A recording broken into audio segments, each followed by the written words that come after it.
हम लोग भगवद गीता के दूसरे अध्याय के 6ठे श्लोक को देखेंगे।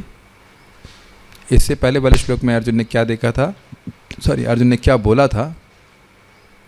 उन्होंने कहा, गुरून् हत्वा हि महानुभावान् श्रेयो भोक्तुं भैक्षमपीह लोके हत्वार्थकामांस्तु गुरूनिहैव भुंजीय भोगान् रुधिर प्रदिग्धान्।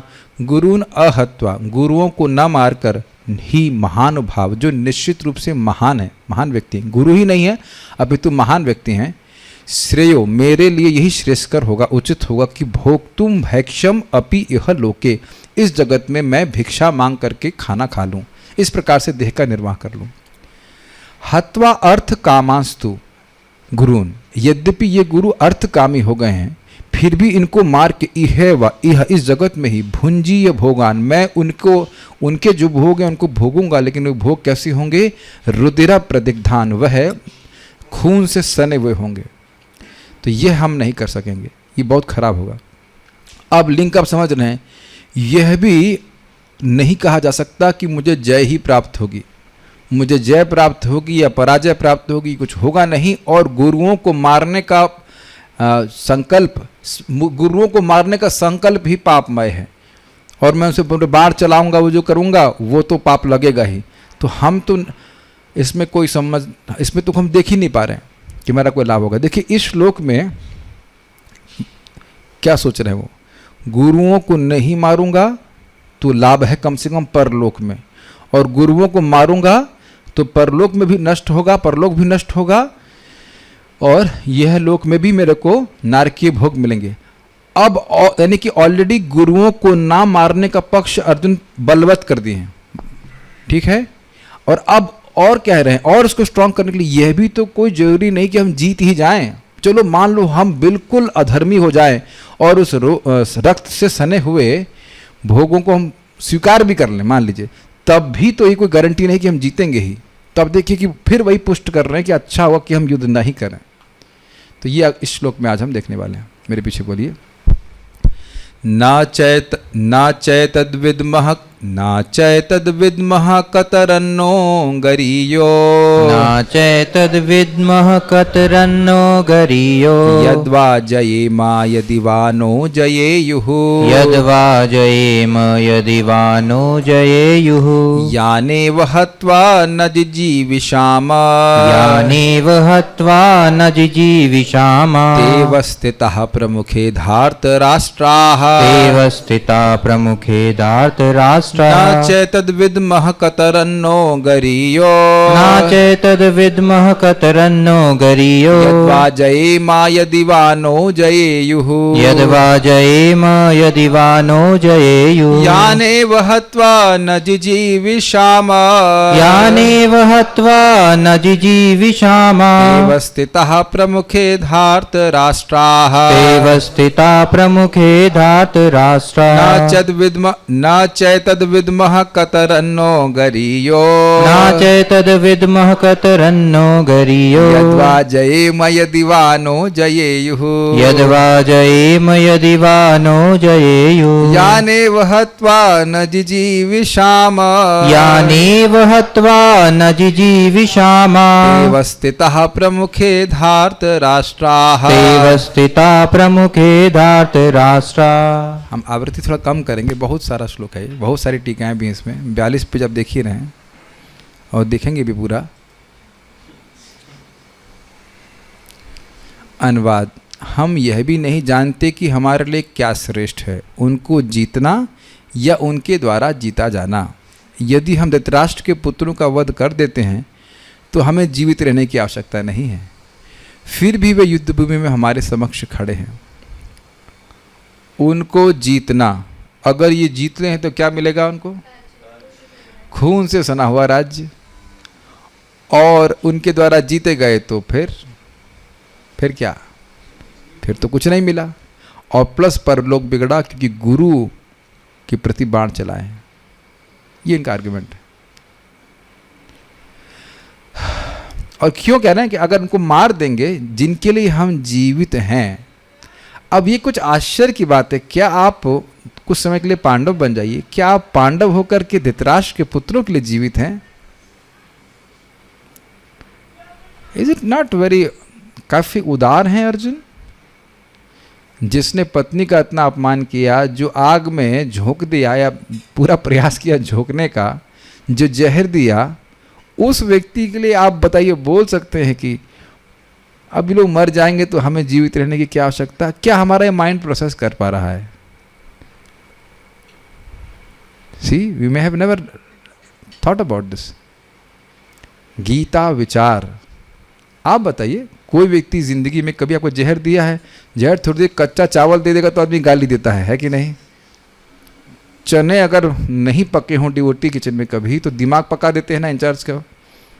भले वहां जाके नहीं बोले कि यहाँ जितना सामर्थ्य है वाचो वेगम का प्रयोग करते हैं ना, वाचो वेगम कहाँ बना दिया, हम अपना जीवन समर्पित कर रहे हैं, चना भी नहीं उबाल सकते, रोज आई, बोलते हैं कि नहीं? देखा जाता है जगत में लोग बोलते हैं। केवल कच्चा चना दे दे या कड़वा नींबू का जूस, संतरे का जूस दे देगा तो भी आप गाली देंगे उसको, क्या बना दिया कड़वा करके। कभी कभी लौकी सब्जी कड़वी हो जाती है कि नहीं? कितना व्यक्ति गुस्सा होता है। और कोई जहर दे, लिटरली जहर दे कि मर ही जाए। अब क्या ऐसे व्यक्ति के जीवित रहने से हमारी कोई अपेक्षा रहती है? बहुत अच्छे होंगे ना तो you can only feel in the mode of I can't care less, कि वो जिए या मरे, अच्छे होंगे, अच्छा बोला जाएगा तो। और नहीं तो हम सोचेंगे वो मर क्यों नहीं रहा है, हमको मारा और मर क्यों नहीं रहा है, यही सोचेगा आदमी। लेकिन यहाँ क्या बोल रहे हैं देखिए, ये हमारा माइंड प्रोसेस ही नहीं कर सकता। क्या अर्जुन झूठ नहीं बोल रहे हैं? अर्जुन वाकई ऐसा अनुभव कर रहे हैं कि धृतराष्ट्र के पुत्र को वध हम कर देंगे तो हम जीवित कैसे रहेंगे? हमें जीवित रहने की आवश्यकता ही नहीं है। दिस इज अमेजिंग, नहीं? How can he speak like this? और वो भगवान कृष्ण से बोल रहे हैं, ही सिंसियर। भगवान कृष्ण से धोखेबाजी तो नहीं हो सकती ना। अर्जुन तो वैसे भी धोखेबाज नहीं है और भगवान कृष्ण से तो कर भी नहीं सकते। तो ये हम भी समझ नहीं पा रहे किस प्रकार से वो सोच रहे हैं ऐसे। गुरुओं के पुत्र, गुरु के वध की बात नहीं बोल रहे हैं, धृतराष्ट्र के पुत्रों का वध कर देते हैं तो हमें जीवित रहने की क्या आवश्यकता? अत्यंत उदारता है उनकी। पता नहीं कैसे इन लोगों से प्रेम कर सकते हैं। प्रेम करने लायक है दुर्योधन, फिर भी वे युद्ध भूमि में हमारे समक्ष खड़े हैं। अगर मैं इसको जो समझ रहा हूं इस तरह से कि अर्जुन की पर्सपेक्टिव में देखा जाए, रियली जो अर्जुन की बात यहाँ पे हम देख रहे हैं, बड़ा अद्भुत, कि ये लोग भी जान रहे हैं कि हम इनसे युद्ध नहीं करना चाहते हैं, हम नहीं चाहते हैं कि इनको मार करके हम जिएं, फिर भी वे युद्ध भूमि में हमारे समक्ष खड़े हैं। Can you get the emotions of Arjun? मैं बन जाता हूं धृतराष्ट्र नहीं, दुर्योधन, मुझे विलन बनने का अच्छा लगता है, और रामकृष्ण प्रभु आप अर्जुन आपको बना देते हैं, ठीक है? अर्जुन मैं good boy, Arjun feel like it is ना। और आप बन गए क्या नाम है? द्रोणाचार्य। पश्यताम पांडुपुत्रणाम आचार्य महतीम चमुम, क्या आगे था वो? व्यूढ़ाम द्रुपद पुत्रेणा, द्रुपद पुत्र कौन है? तुम बन जाओ, दृष्टुम व्यूढ़ाम द्रुपद पुत्रेणा तव शिष्येण धीमतः। देख रहे कैसे बोल रहा है, कितना उसके मन में जेलसी है, ईर्ष्या है, द्वेष है ना? कैसे ऐसे व्यक्ति को प्रेम कर सकते हैं? और न सिर्फ प्रेम कर रहे हैं, इतना अतिशय प्रेम कर रहे हैं कि इनको मार के हम कैसे जिएंगे। और उधर देखिए तो इधर क्या सोच रहा है, मैं क्या सोच रहा हूं, इसको मारे बिना मैं कैसे जीऊंगा। देख रहे हैं कितना अद्भुत बात है। इसीलिए कह रहे हैं कि हम क्या कह रहे हैं, फिर भी युद्ध भूमि में हमारे समक्ष खड़े हैं। वो जान रहे हैं कि हमारा इनसे कोई द्वेष नहीं है, नहीं तो क्यों बोलते कि आप 5 गांव हमको दे दीजिए, आप पूरा राज्य मतलब पूरी पृथ्वी भोगिए।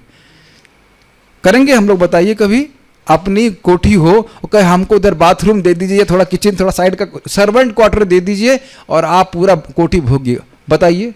और उस व्यक्ति को जो आपकी कोठी से आपको निकाला हो, मान लीजिए, करने वाले हैं? बताइए, नहीं करेंगे ना। बट दिस शोज अर्जुनस डिटैचमेंट, वो भगवान के प्रति आसक्त हैं। 5 गांव में संतुष्ट हो जाना, ये दिखा रहा है ना कि वो चाहते हैं कि ठीक है हम लोग जी लेंगे और ये भी इस सुख से जिए, कोई दिक्कत नहीं। Let them have the whole world, we have Krishna. Is it not? है कि नहीं? मैं तो भक्त बनने का कुछ प्रयास कर रहा हूँ। जिस दिन थोड़ा नाम जब अच्छा हो जाता है तो भगवान बता नहीं रहे हैं, एक सेवा बता दें कि भाई ये कर और तेरे को मैं नाम में रुचि दूंगा, अब चाहे वो बाथरूम सफाई हो चाहे कुछ भी, हम तो तुरंत तैयार हो जाएंगे। कृष्ण बलराम वो हिंट नहीं दे रहे हैं इधर से, बता देंगे भाई तुम ये करो और तुम्हारा ये जब जो है बढ़िया होगा, बस ये सेवा करते रहो, खाना बनाओ, कुछ बता दे। हम तो उधर से चिट्ठी लिख के आ नहीं रही कि ऐसा कर दीजिए कुछ, क्योंकि रुचि तो वही देने वाले हैं। अब अर्जुन का आप पहले सुन चुके हैं, अर्जुन का नाम गौड़ाकेश, मतलब भगवान के माधुर्य के अनुभव के द्वारा नींद में सब जीत ली, उन्हें जगत से क्या प्रयोजन है। तो ये सब बातें हम बोल रहे हैं, is not interested in fighting. तो कह रहे हम जिनसे युद्ध करना नहीं चाहते हैं, जिनको मार के हम जिंदा नहीं रहना चाहते, वही हमको मारने के लिए तुल रहे हैं, उनसे हमें युद्ध करना पड़ रहा है। अब आप देख रहे हैं कि अर्जुन कंफ्यूज भी हो रहे हैं। हम हम जीतेंगे कि नहीं जीतेंगे, क्या करना चाहिए। अब वो तर्क करना छोड़ रहे हैं, अपनी उनकी बुद्धि के द्वारा वह निर्णय नहीं कर पा रहे हैं कि धर्म क्या करना चाहिए। इसलिए अगले श्लोक में वह कृष्ण भगवान को सरेंडर बोलेंगे। आपने देखा है कि बहुत बार आप जब बीमार पड़ते हैं तो पहले वैद्य कौन होता है? आप स्वयं, है ना। जब 2-3 दिन जब बात नहीं बनती है तब आप सोचते हैं ये करूं कि वो करूं, और बहुत बार ऐसा होता है कि जो हमारे लिए हानिकारक है वही खाना चालू कर देते हैं। हुआ आप लोग संग कभी ऐसा? सोचते हैं ये अमृत है और वही जहर था हमारे लिए। ये हुआ होगा बहुत बार। हाँ, तो अगर हम ऐसा कर रहे हैं और फिर हम देखेंगे हमारा स्वास्थ्य ठीक नहीं हो रहा है, तब हम क्या करते हैं? वैद्यम एकम शरणम भजा। डॉक्टर साहब आप बताइए कि हम क्या करें। अरे तुम्हारा शरीर है, तुम जानो। नहीं, हमको समझ में नहीं आ रहा। वही आप समझ रहे हैं, अगले श्लोक में आएगा। लिंक समझ जा रहे होंगे यहाँ पे। ये देखने का प्रयास करना कि उनको समझ में नहीं आ रहा कि जय पराजय क्या करूँ, समझ नहीं आ रहा है। तो अन्वय देखिए, जय माँ हमें हम जीते, यदि वा न जयेयु या हम लोगों को वो जीते। जय माँ मतलब हम लोग जीते, और जयु मतलब वो हमको जीत जाएं। कतरतः गरीयः क्या श्रेष्ठ है। एतच्च न विद्मः यह मैं नहीं जानता हूँ।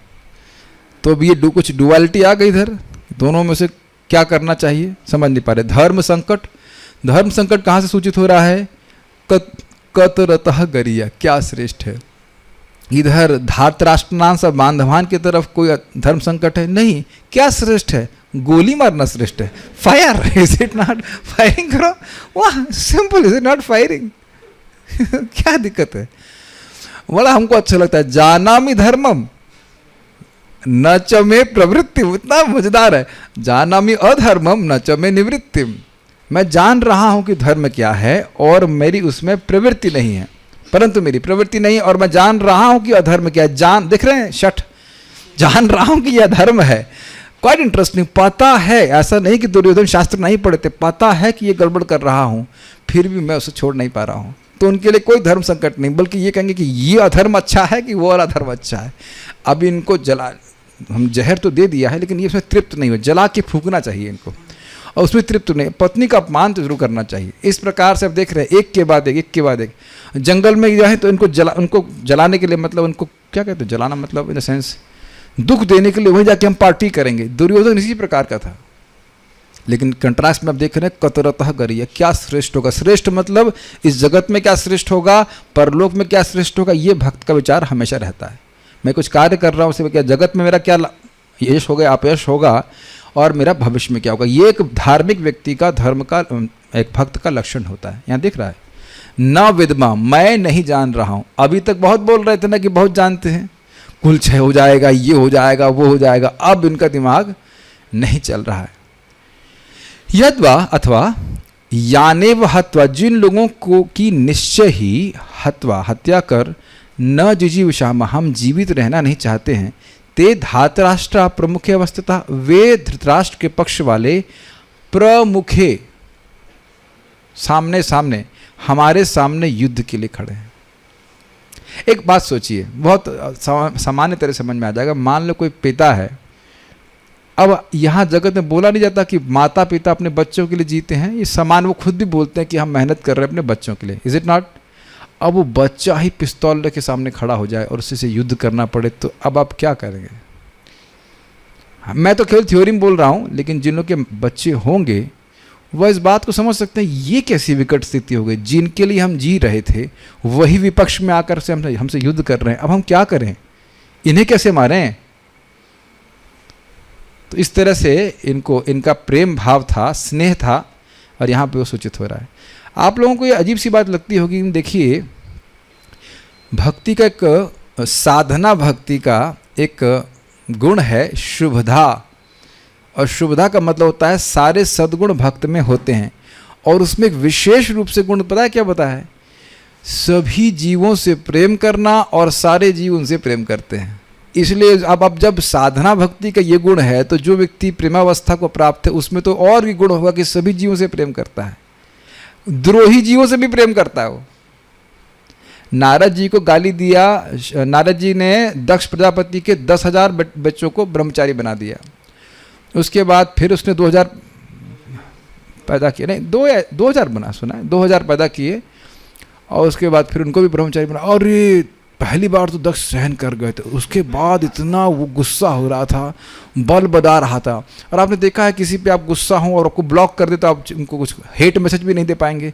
तो अब नारद जी ऐसा नहीं किए, नारद जी उनके पास गए ताकि वह अपना क्रोध बाहर निकाल सकें, और बोलते हैं तुम साधु नहीं हो, तुम ये नहीं हो, तुम वो नहीं हो, तुम धोखेबाज हो, इत्यादि इत्यादि। तुमने गलत बात उनको बताई है, बिना शादी का दुख भोगे हुए है, वैराग्य कैसे प्राप्त करेंगे? बोले हैं जब तक व्यक्ति शादी का दुख नहीं भोगेगा तो वो शादी के दुख को कैसे समझेगा, तो उसका वैराग्य कैसे स्थिर होगा? जबकि नारद जी के आशीर्वाद से वो सब स्थिर रहे और भगवान के पास पहुंच गए।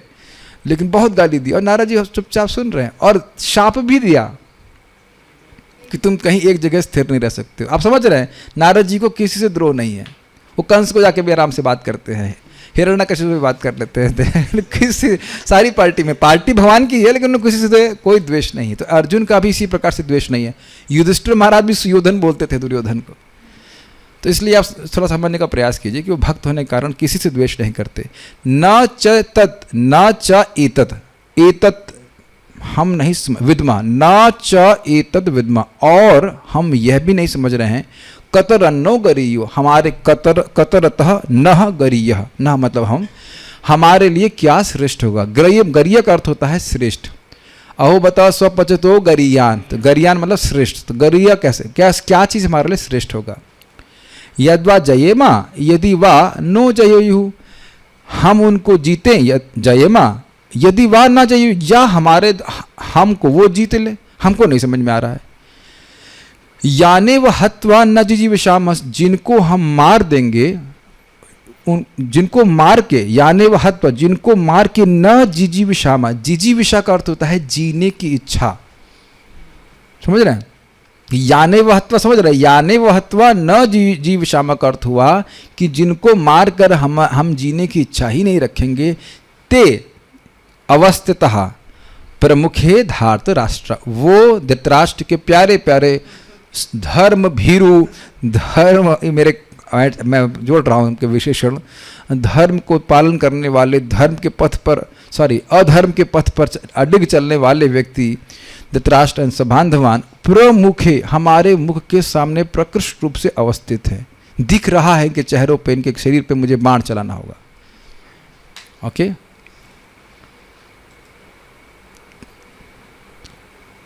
ये सोचिए कि जब अर्जुन इतने दयालु हैं अपने विपक्ष के लोगों के प्रति, व्हाट एन अमेजिंग पॉइंट। तो श्रील प्रभुपाद जी हम सबके प्रति कितने दयालु होंगे। हमने प्रभुपाद जी के प्रति कभी द्रोह तो नहीं किया ना, कभी कर सकते हैं आप? हो सकता है कि नियमों का पालन करने में कुछ कठिनाई हो जाए, माया में कोई जीव चला जाए, एक अलग बात है, लेकिन you can not imagine the good Fortune of serving Srila Prabhupada and his representatives. ये हमेशा स्मरण रखिए।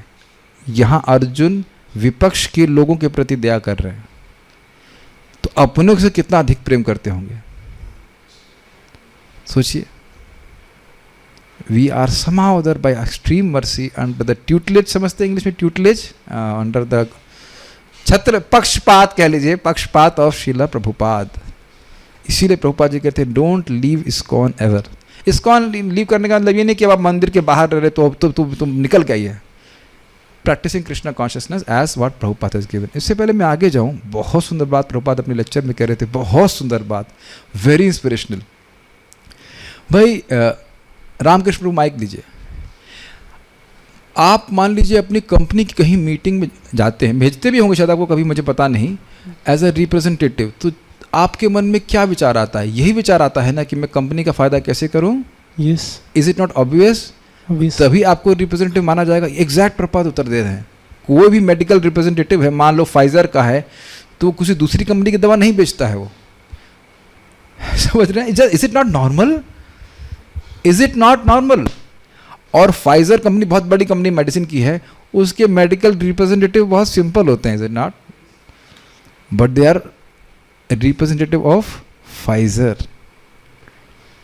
मैं इसको उदाहरण से बता रहा हूं। तो अब भगवान का रिप्रेजेंटेटिव बनने के लिए केवल एक गुण चाहिए कि हम कृष्ण की महिमा का प्रचार करना चाहते हैं, अपना कुछ नहीं जोड़ना चाहते। बस एक गुण, SINCERE, सिंसियर, धोखेबाजी से रहित। जो भगवान बोल रहे हैं बस उसको यथावत बोलते हैं। प्रभुपाद बड़ा स्पष्ट बोलते हैं, यद्यपि गुरु बहुत योग्य ना हो, बहुत ज़्यादा ना जानता हो, लेकिन क्या एक गुण है? Sincere servant of Krishna. जो कृष्ण बोल रहे हैं वही बात बोले। तो किसका रिप्रेजेंटेटिव है भाई साहब? भगवान कृष्ण का। फाइजर तो महान समझ रहे हैं और कृष्ण की महानता समझ रहे हैं। How it is easy to be a representative of Krishna. Pande ji, आज से आप कृष्ण के रिप्रेजेंटेटिव बन जाते हैं। कैसे बन सकते हैं? Just understand what Krishna is speaking. भगवान कृष्ण क्या बोल रहे हैं उसको यथावत दीजिए और इस विज्ञान को समझिए। जब आप ऐसा करेंगे तो कृष्ण प्रसन्न होंगे। कृष्ण आपके हृदय में है तो प्रसन्न होंगे, आप प्रसन्न होंगे। और सामने वाले के हृदय में कृष्ण नहीं है तो उनके हृदय में भी है तो वहां भी प्रसन्न होंगे। तो यद्यपि आपकी पूरी बात ना भी समझ पाए, आप भगवान की बात बोल रहे हैं तो कृष्ण उसके हृदय में प्रसन्न हो रहे हैं, वो उसको अच्छा लगेगा। भगवान का प्रेम सभी जीवों के हृदय में है, तो आप भगवान की बात बोलेंगे उसको अच्छा लगेगा, यद्यपि वो भूल जाए, यद्यपि उसको समझ में पूरी बात ना आए। This is mystical my dear devotees. लेकिन ये विज्ञान को समझ पा रहे हैं आप बात? अर्जुन को युद्ध करना था और हमें क्या करना है? सोना है? नहीं, सोना तो है, करना पड़ता है, लेकिन we have to speak about Krishna. और हमारे लिए बहुत आसान है, जो आचार्यों ने सामने बोला है वही प्रभुपाद जो बोले उसको रिपीट करना है, और उसके द्वारा कृष्ण प्रसन्न होंगे। और हमें सबसे अच्छी बात लगती है कृष्ण के प्रतिनिधि, कृष्ण के प्रतिनिधि डायरेक्टली प्रभुपाद जी कह रहे हैं।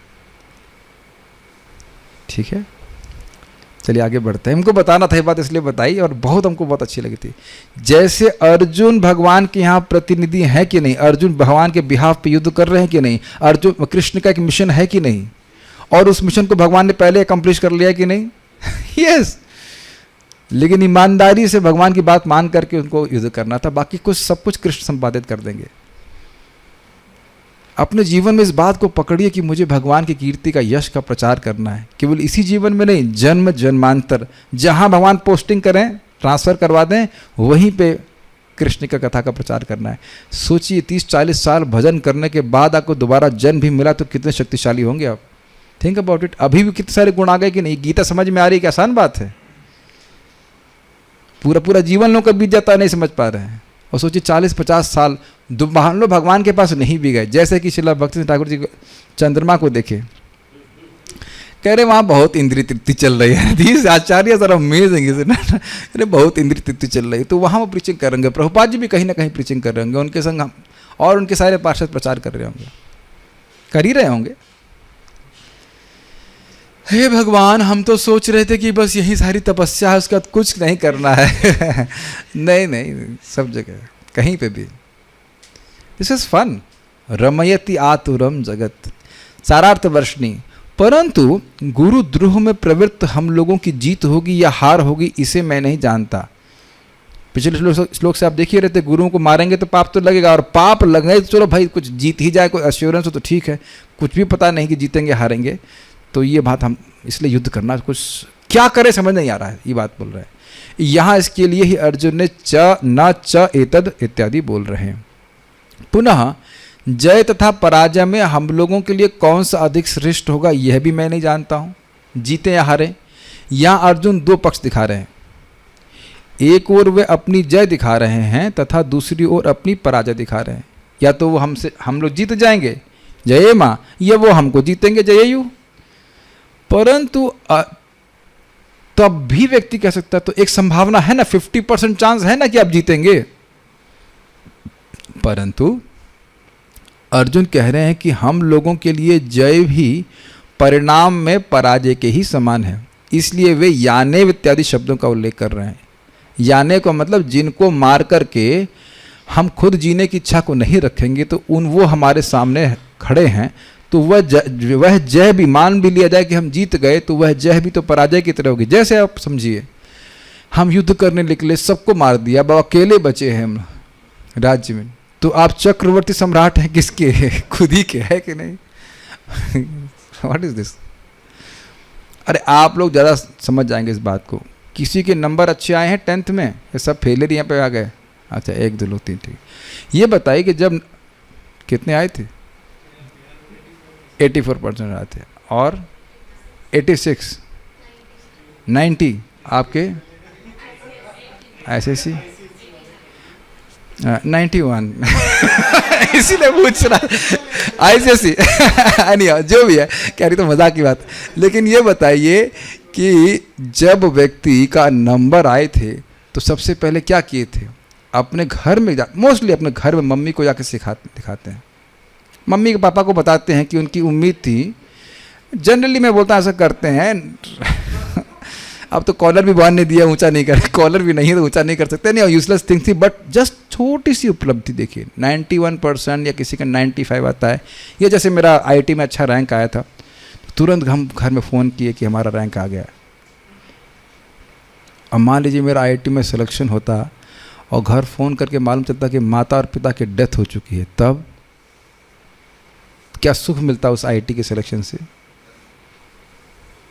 और बहन की और सबकी, सब परिवार में जो कोई भी मैं सोचता था कि मेरे IIT के सिलेक्शन से सुखी होते हैं, वो सबकी मृत्यु होगी। Now you can relate what? वो सुख रह जाता? बताइए, एक छोटी सी उपलब्धि की मैं बात कर रहा हूँ, कोई मरा नहीं तो जिए आराम से।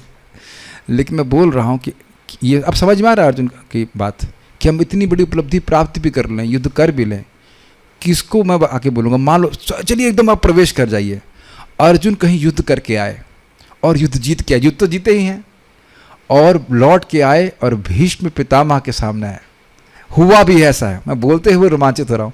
द्रुपद को हराए हैं 5 पांडव, द्रुपद की पूरी सेना को कौरव नहीं हरा पाई, और ये 5 पांडव हराए और आकर के भीष्म पितामह को जरूर बताए होंगे। भीष्म पितामह कितने प्रसन्न हुए होंगे, और अर्जुन भी प्रसन्न होंगे। अर्जुन और पांडव प्रसन्न हुए कि नहीं हुए? गौरव होगा ना भीष्म पितामह कि हमारे जो वंशज वो किस प्रकार के अद्भुत प्रतापी हैं कि पूरी द्रुपद की सेना को 5 लोगों ने हरा दिया। अब इस विजय में तो उन्हीं भीष्म पितामह को मार करके वह भीष्म पितामह को बिना मारे युद्ध नहीं जीत सकते हैं। ये भी आप लोग को ध्यान रखना हो कि जय मिलेगी तब जब भीष्म पितामह डाउन होंगे, द्रोणाचार्य डाउन होंगे। इनके डाउन हुए बिना जय का तो कोई प्रश्न ही नहीं होता। Is it all clear?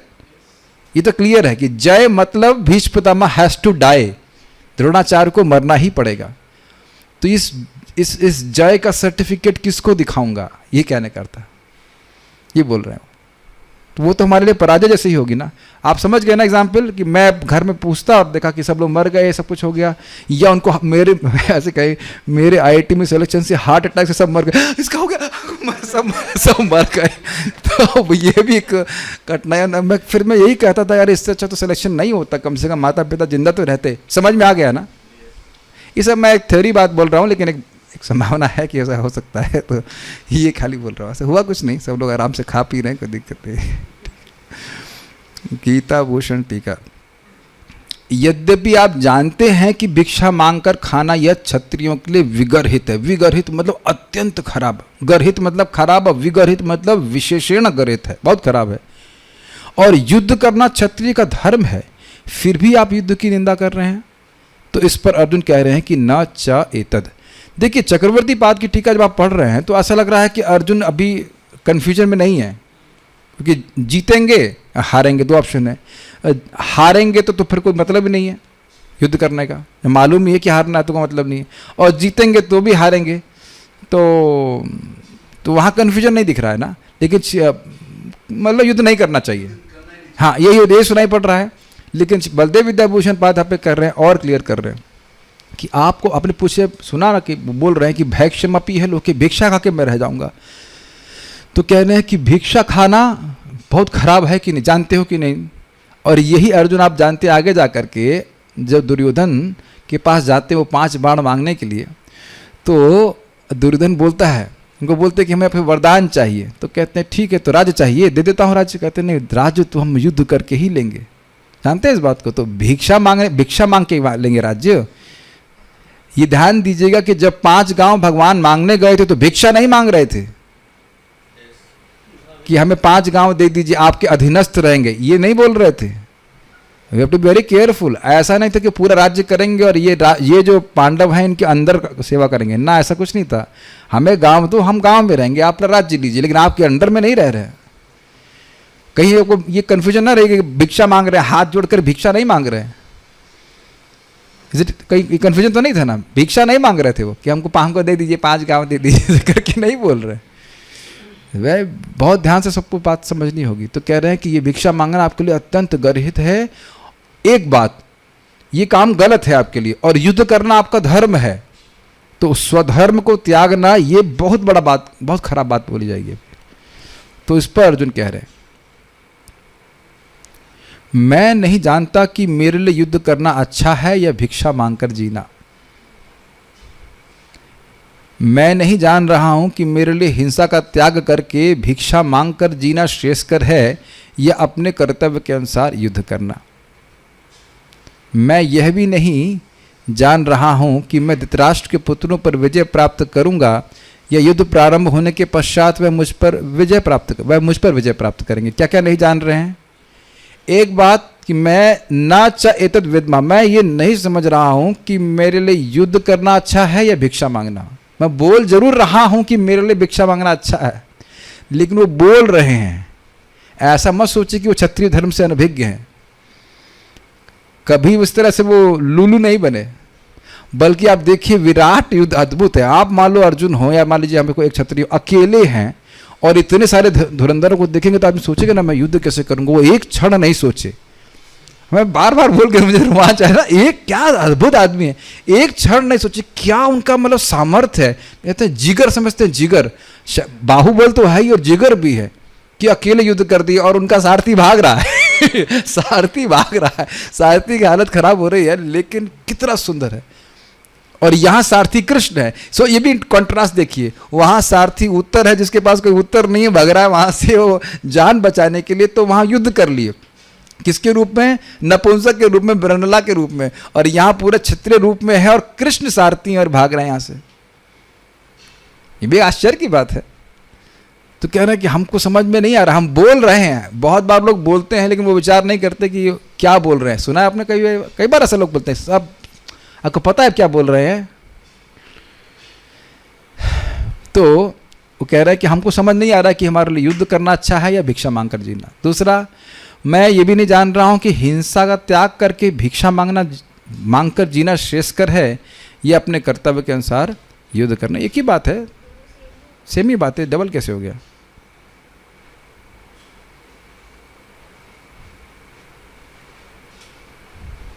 अच्छा, कुछ आपको अंतर लग रहा है। ये अंतर है इसमें, इसलिए मैं पकड़ नहीं पा रहा हूं यहाँ पे क्या है। हिंसा का त्याग कर भिक्षा मांगकर जीना श्रेयस्कर है या अपने कर्तव्य के अनुसार युद्ध करना। नहीं, ये एक ही बात है। somehow that got repeated, तो उसको पहला वाला हटा दीजिए, खाली इस वाला रखिए। एक ही बात है, तो एक ही पॉइंट बोल रहे हैं। और मैं यह भी नहीं जान रहा हूँ कि इनको मार दूंगा तो विजय प्राप्त करूंगा, ये मुझ पर विजय प्राप्त करेंगे। परंतु युद्ध में विजय निश्चित रूप से तुम्हारी ही होगी। तुमको यही डाउट है ना कि तुम्हारा विजय होगी कि नहीं होगी, तो देखो तुम्हारी ही विजय होगी। ये नीले से कौन बोल रहे हैं, श्याम नीले, कृष्ण बोल रहे हैं। परंतु युद्ध में विजय निश्चित रूप से तुम्हारी ही होगी। क्यों भाई, क्योंकि तुम धर्मिष्ठ हो और महान विक्रमी भी हो। तुम महान विक्रम वाले तो ये भी हैं, लेकिन कहाँ युद्ध हो रहा है, धर्म क्षेत्र में हो रहा है, तो धर्म तुम्हारा साथ देगा। परंतु यान अर्थात धृतराष्ट्र के पुत्रों और भीष्म को मारकर मैं स्वयं जीना नहीं चाहूंगा, तो युद्ध विजय के फलों को भोगने का तो कहना ही क्या। स्पष्ट है भाई, मैं जब उनको मार के जिंदा ही नहीं रहना चाहता, ना जीजी विषामः, तो फल को भोगने का मतलब क्या हुआ। भाई सबसे तो पहले व्यक्ति को अपना प्राण प्रिय होता है कि सेब प्रिय होता है? कहीं देखो एक दो तरफ है, एक तो सेब खा लो या जिंदा रह लो। क्या बोलेंगे? या जिंदा रहने नहीं दीजिए। तो जिंदा ही नहीं रहना चाहेगा तो राज्य क्या भोगेगा? आदमी को घर परिवार पत्नी जो कुछ भी वो बाद में अच्छा लगता है, पहले तो अपना देह प्रिय होता है ना।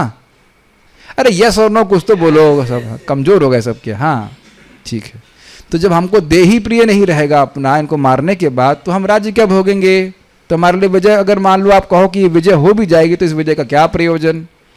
ठीक है, यद्यपि हम विजय ही हो सकते हैं परंतु उसका फल पराजय ही होगा, क्योंकि जीने की या राज्य सुख भोगने की कोई इच्छा ही नहीं रहेगी। फीस्ट है आज, है नहीं, मैं बोल रहा हूँ, और मानो एकदम भूख नहीं है आपको। कभी कभी ऐसा हुआ आप लोगों के संग? हाँ, तो फीस्ट है तो हाँ ठीक है, होगा, खाएं जिसको खाना है, जिसको खाना हो खाए। ऐसे रिएक्शन होता है, जिसको खाना हो खाए, हमारी कोई इसमें विशेष रुचि नहीं। तो इस तरह युद्ध का भिक्षाटन से श्रेष्ठत्व सिद्ध नहीं हुआ। आप कन्फ्यूजन क्या है ना, कन्फ्यूजन ये है कि भाई युद्ध करूं तो अच्छा रहेगा कि भिक्षाटन करूं वो श्रेष्ठ कर रहेगा। तो भगवान कह रहे हैं आप क्षत्रिय हैं, युद्ध कीजिए, आप जीतेंगे, प्रोसेस कीजिए। मैं युद्ध करूं ये अच्छा रहेगा कि भिक्षा मांगूं ये अच्छा रहेगा? ठीक, उस पर भी ये डाउट है कि युद्ध में जीतूंगा कि नहीं जीतूंगा। मान लो कि नहीं आप क्षत्रिय आप युद्ध कीजिए, ठीक है, तो भाई जीतेंगे कि हारेंगे? तो भगवान कह रहे नहीं, आप धर्मिष्ठ हैं, आप पराक्रमी हैं, आप जीतेंगे। तो कह रहे भाई जीतेंगे तो वह भी तो पराजय की तरह होगी ना, तो फिर भिक्षा से श्रेष्ठ कैसे हो गया? हाँ, तो अभी वो इधर इधर जा रहा है, भिक्षा मन जा रहा है उनका। तो इस प्रकार ऐसा श्लोक अर्जुन के ज्ञानाधिकारत्व को, यानी ज्ञान के अधिकार के गुण को प्रदर्शित करता है। बहुत अच्छा सेक्शन है, जैसा श्रुतियों में कहा गया है। तस्मादेवं विच्छांत दांत उपरतस्तितिक्षु श्रद्धान्वितो भूतात्म अन्य एवात्मनं पश्येत। जिसके पास इस प्रकार ज्ञान है उसका मन और इंद्रियों पर स्वयं है, जो जगत से विरक्त है और जो श्रद्धा से युक्त है वह परम सत्य को अपने हृदय में देखने के योग्य है। बहुत सुंदर बात है, बहुत सुंदर बात है। कुछ ही श्लोकों के बाद भगवान आत्मज्ञान के बारे में बोलने वाले हैं कि नहीं? हाँ, तो क्यों बोलने वाले हैं? अर्जुन का इस प्रकार का गुण है। अभी अगले श्लोक में वो भगवान के शिष्य बनने वाले हैं कि नहीं? शिष्यस्तेहम शादी माम प्रप्ताम प्रपन्नम। तो शिष्य का दिव्य ज्ञान का जो अधिकार है वह अर्जुन में यहाँ पे दिख रहा है। और वो क्या क्या गुण है वो देखिएगा, अभी हम बताते हैं। बृहदारण्यक उपनिषद 4.4.23, जो जगत में पूरी तरह से लिप्त है वह ज्ञान का अधिकारी क्या बनेगा? उसे आत्मा के बारे में क्या प्रयोजन? वह आत्मा का ज्ञान क्या सुनेगा? तो ये पिछले के श्लोकों में से भी और यहाँ पे दिख रहा है कि अर्जुन किस प्रकार से ज्ञान के अधिकार से सूचित से युक्त है। जैसे मान लीजिए कोई व्यक्ति इंजीनियरिंग करने आया और वो ABCD में नहीं पढ़ा है, तो अब उसको क्या पढ़ाएंगे? इंजीनियरिंग कुछ योग्यता होती है ना। जैसे मैं इनको बोला आप संस्कृत पढ़ने लग जाओ, तो आप कहेंगे नहीं अब फिर से संस्कृत पढ़ना पड़ेगा हमको 10th से, है ना? ऐसे कुछ बोला था ना, 11th-12th पढ़ना पड़ेगा तब हमको BA में पढ़ने देंगे। ऐसा तो नहीं कहेंगे हम अब बायोलॉजी में बहुत नंबर आए हैं, हाँ तो ठीक है आ जाइए संस्कृत पढ़ा देंगे। नहीं होता ना, ऐसा नहीं है कि आत्मज्ञान किसी भी ऐरे गहरे नथु खैरे को आप दे देंगे। तो अर्जुन के क्या योग्यता है आत्मज्ञान की, वह आत्मज्ञान की क्या योग्यता है वह आपने इस बृहदारण्यक के उपनिषद के श्लोक से सुना। क्या क्या योग्यता है? क्षमा दम, शांत दांत मतलब मन का संयम, दांत मतलब दमन अर्थात इंद्रियों का संयम, उपरति मतलब वैराग्य, तितिक्षु मतलब सहिष्णुता, श्रद्धान्विता मतलब भगवान पे अपने गुरु पे विश्वास। इस प्रकार से अगर व्यक्ति होता है तो उसे आत्मज्ञान प्राप्त होता है। और वो कैसे कैसे उनके गुण हैं वो देखिएगा। श्लोक 32 में प्रथम अध्याय के किम नु राज्ये न गोविंदा किम भोगे न जीविते न वा येषाम अर्थे कांक्षितम नो राज्यम भोग सुखानि च। उसमें अर्जुन का श्रम और दम का गुण प्रदर्शित हो रहा है, जिसमें वे कह रहे हैं कि राज्य भोग और जीने का भी क्या प्रयोजन है। श्रम और दम का गुण, सब लोग मेरे साथ में बोलिए।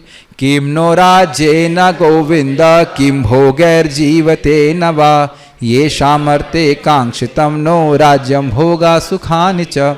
हे गोविंद, हमें राज्य सुख अथवा जीवन से क्या लाभ? क्योंकि जिन सारे लोगों के लिए हम उन्हें चाहते हैं वे ही इस युद्ध में खड़े हैं। तो ये कैसे समझ में आ रहा है शम और दम? भाई मन तो यही चाहता है, अरे राज दिख रहा है, पकड़ो, हड़पो उसको। दुर्योधन तो यही कर रहा है, लेकिन उनका मन पूरी तरह से संयमित है। और मन संयमित है तो क्या इंद्रिय संयमित नहीं है?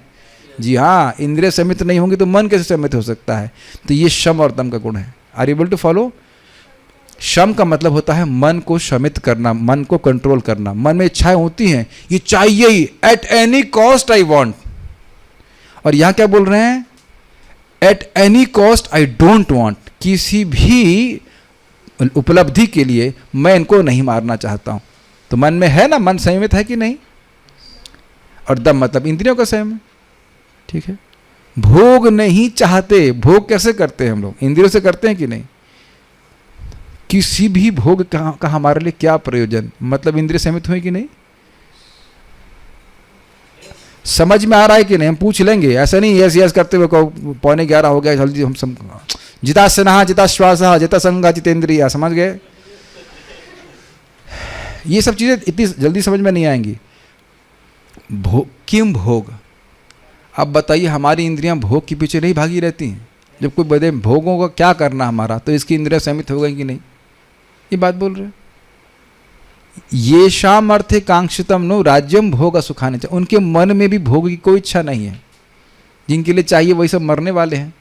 तो इसलिए उनका मन और उनका शम और दम का गुण यहाँ सूचित हो रहा है। नेक्स्ट देखिए, श्लोक 35 में, प्रथम अध्याय में, उनकी उपरति, रति मतलब आकर्षण और उपरति मतलब कोई आकर्षण नहीं, अर्थात जो ऐहिक, ऐहिक का मतलब इस जगत में, और पारत्रिक मतलब अगले जन्म में, तो जो ऐहिक और पारत्रिक भोगों के प्रति उनकी उपेक्षा है वह लक्षित होती है, जिसमें वो कहते हैं अपि त्रैलोक्य राजस्य हेतु किम नु मही कृते। मैं तीनों लोगों का राज्य प्राप्त करने के बाद भी इनका वध नहीं करना चाहता हूं, तो इस जगत के राज्य का तो कहना ही क्या। समझ में आ गया? ऐहिक और पारत्रिक, ठीक है। तो ये उनके वैराग्य को सूचित करता है। अपि त्रैलोक्य राजस्य हेतु किम नु मही कृते निहत धार्त राष्ट्रान का निहत धार्त राष्ट्रान का प्रीति सा जनार्दन। हे जीवों के पालक, मैं इन सबों से लड़ने को तैयार नहीं, भले ही बदले में मुझे तीनों लोग क्यों ना मिलते हों। इस पृथ्वी की तो बात ही छोड़ दें, भला धृतराष्ट्र के पुत्रों को मारकर हमें कौन सी प्रसन्नता मिलेगी। स्पष्ट है, ये उनका वैराग्य है। तो कौन कौन से गुण याद किया आपने? एक भी नहीं। शम, दम और तितिक्षा तो अभी आई नहीं है। शम, दम और उपरति, वैराग्य। पिछले श्लोक में यह कहकर कि श्रेयो भोक्तुम भैक्षमपि लोके, अर्थात भीख मांग कर जीना यह श्रेयस्कर है, तो इससे उनकी तितिक्षा गुण लक्षित होता है। यह कैसे? मान लो कहीं भीख मांगने गए और कहे कायर कहीं का आ गया भीख मांगने के लिए। उस दिन गांडीव कहाँ गया तुम्हारा? युद्ध से क्यों भाग गया था तू? तू बोलेंगे, मान लो आप नहीं बोलेंगे। भिखारी को ऐसे बोलते, ए बाबा भाग, ऐसे ऐसे बोलते कि नहीं? ऐसे तो आप लोग बहुत जगह ऐसा बोल देते हैं, आइए बाबा आइए बैठिए, डाइनिंग टेबल हम बिठा देते हैं, सजा देते हैं। कभी करता है कोई भिक्षा मांगने वाला तो ऐसे अपमान ही होता है ना प्राय। तो क्या ये क्षत्रिय के लिए सहनशील नहीं होना पड़ेगा? देखिए, क्षत्रिय एक असली क्षत्रिय वो बाण सहन कर सकता है, अपमान नहीं सहन कर सकता है। ध्रुव महाराज है 5 साल के बच्चे, और इतना उनका और हमारा बहुत अपमान हुआ है। नारद जी कहते हैं तुम कम ऑन, यू आर छोटा बच्चा, तुम बहुत छोटे बच्चे हो, तुम्हारा क्या मान अपमान। बच्चों को तो डांट पड़ती रहती, बच्चे लोग शैतान कहीं के, गधे, पागल, पाजी, ये सब तो सामान्य मतलब विशेषण दिए ही जाते हैं, है कि नहीं? आप लोग को नहीं दिए गए इस तरह से, और तब भी हंसते रहते हैं, है करते रहते, कोई दिक्कत नहीं। Is it not? अभी तुमको चप्पल से मारूंगी, मम्मी बोलती कि नहीं? बचपन में कभी नहीं बोले। आप क्या कल्चर्ड होगा, लेकिन घर में तो खूब। बचपन में तो क्या मैं समझता हूँ 10-12 साल तक तो चलता ही चप्पल चप्पल का ट्रीटमेंट, हाँ हीट ट्रीटमेंट तो चलता ही रहता है। लेकिन अब उसके लिए कोई पेरेंट्स से कोई द्वेष नहीं होता, ठीक है, बच्चे तो पिटाई होती ही है। लेकिन ध्रुव महाराज नहीं सहन कर पाए थे, केवल गोदी से उतार दिया गया था। तो क्षत्रिय हैं, वहाँ नारद जी भी आश्चर्य करते हैं कि क्षत्रियों का इतना तेज सहन नहीं कर पा रहे, फिर उनको भगवान का मंत्र देते हैं। तो तितिक्षा, इस प्रकार की तितिक्षा संभव नहीं है। समझ रहे हैं, स्मरण हो रहा है आपको? परशुराम जी का सिर कर्ण के गोद में था और वो सो रहे थे। कर्ण ने बताया था कि मैं ब्राह्मण हूं, क्योंकि परशुराम जी संकल्प लिए थे कि हम किसी क्षत्रिय को युद्ध कौशल नहीं सिखाएंगे। और कर्ण को भी पता नहीं था कि वो क्षत्रिय है, लेकिन क्षत्रिय तो गुण से ही है, वो जन्मजात क्षत्रिय है, सूर्य के पुत्र हैं। ये कथा बड़ी इंटरेस्टिंग है। और अब सो रहे, इतने में कोई कीड़ा, मैंने सुना है वो बिच्छू था, जो भी है, कुछ तो कीड़ा था, वो जो शरीर के अंदर काट के घुस रहा था। और केवल गुरुजी की नींद डिस्टर्ब ना हो तो कर्ण एकदम ऐसे बस सट करके खड़े रहे। जब गुरुजी की नींद खुली तो देखा खून खून पूरा फैला हुआ है। तो कह रहे हैं आपने कभी उस कीड़े को हटाया क्यों नहीं? कहते आपकी नींद डिस्टर्ब हो जाती। कहते तुमने मुझसे झूठ बोला है। इस प्रकार की तितिक्षा एक ब्राह्मण नहीं कर सकता है। समझ पा रहे मेरी बात? क्षत्रिय के पास भी तितिक्षा है, लेकिन कौन सी तितिक्षा है? वो शरीर के कष्ट को झेल सकते हैं, बल्कि उनको और अच्छा लगता है, 2-4 बाण ना लगे, खून नहीं आए तो उनको मजा नहीं आता युद्ध करने में, कुछ करेंगे वो सहन कर लेंगे, लेकिन वाक बाण नहीं सहन, अपमान नहीं सहन कर सकते। और ये कह रहे कि नहीं, मैं भिक्षा मांग लूंगा। तो ये उनकी तितिक्षा को दिखाता है।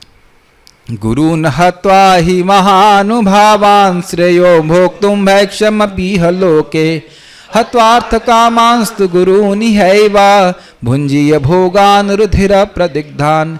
ऐसे महापुरुषों को जो मेरे गुरु हैं, उन्हें मारकर जीने की अपेक्षा इस संसार में भीख मांगकर खाना अच्छा है। यद्यपि मेरा अपमान होगा, जो कि मेरे लिए असहनीय होगा, फिर भी मैं सहन कर लूंगा। भले ही वे सांसारिक लाभ के इच्छुक हों, किंतु हैं तो गुरुजन ही। यदि उनका वध होता है तो हमारे द्वारा भोग्य प्रत्येक वस्तु उनके रक्त से सनी होगी। Is it okay? तो ये कौन सा गुण था? तितिक्षा।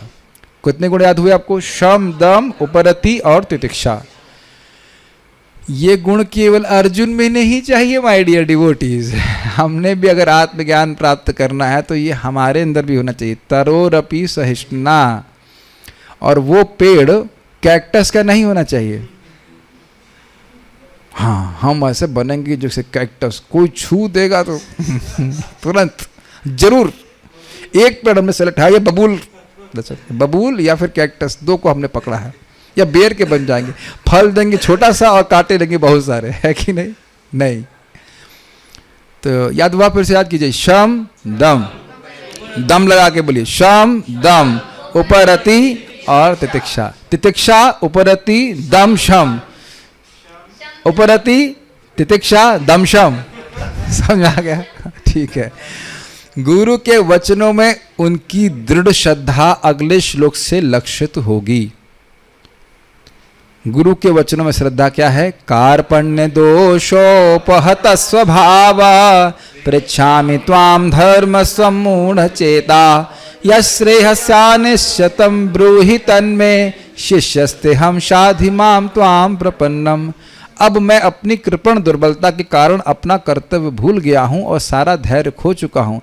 ऐसी अवस्था में मैं आपसे पूछ रहा हूँ कि जो मेरे लिए श्रेयस्कर हो उसे निश्चित रूप से बताएं। अब मैं आपका शिष्य हूँ। अभी तक क्या था? मित्र था। अब मैं आपका शिष्य हूँ और शरणागत हूँ, कृपया मुझे उपदेश दें। तो ये स्पष्ट समझ में आ रहा है श्रद्धा है। वापस याद कीजिए।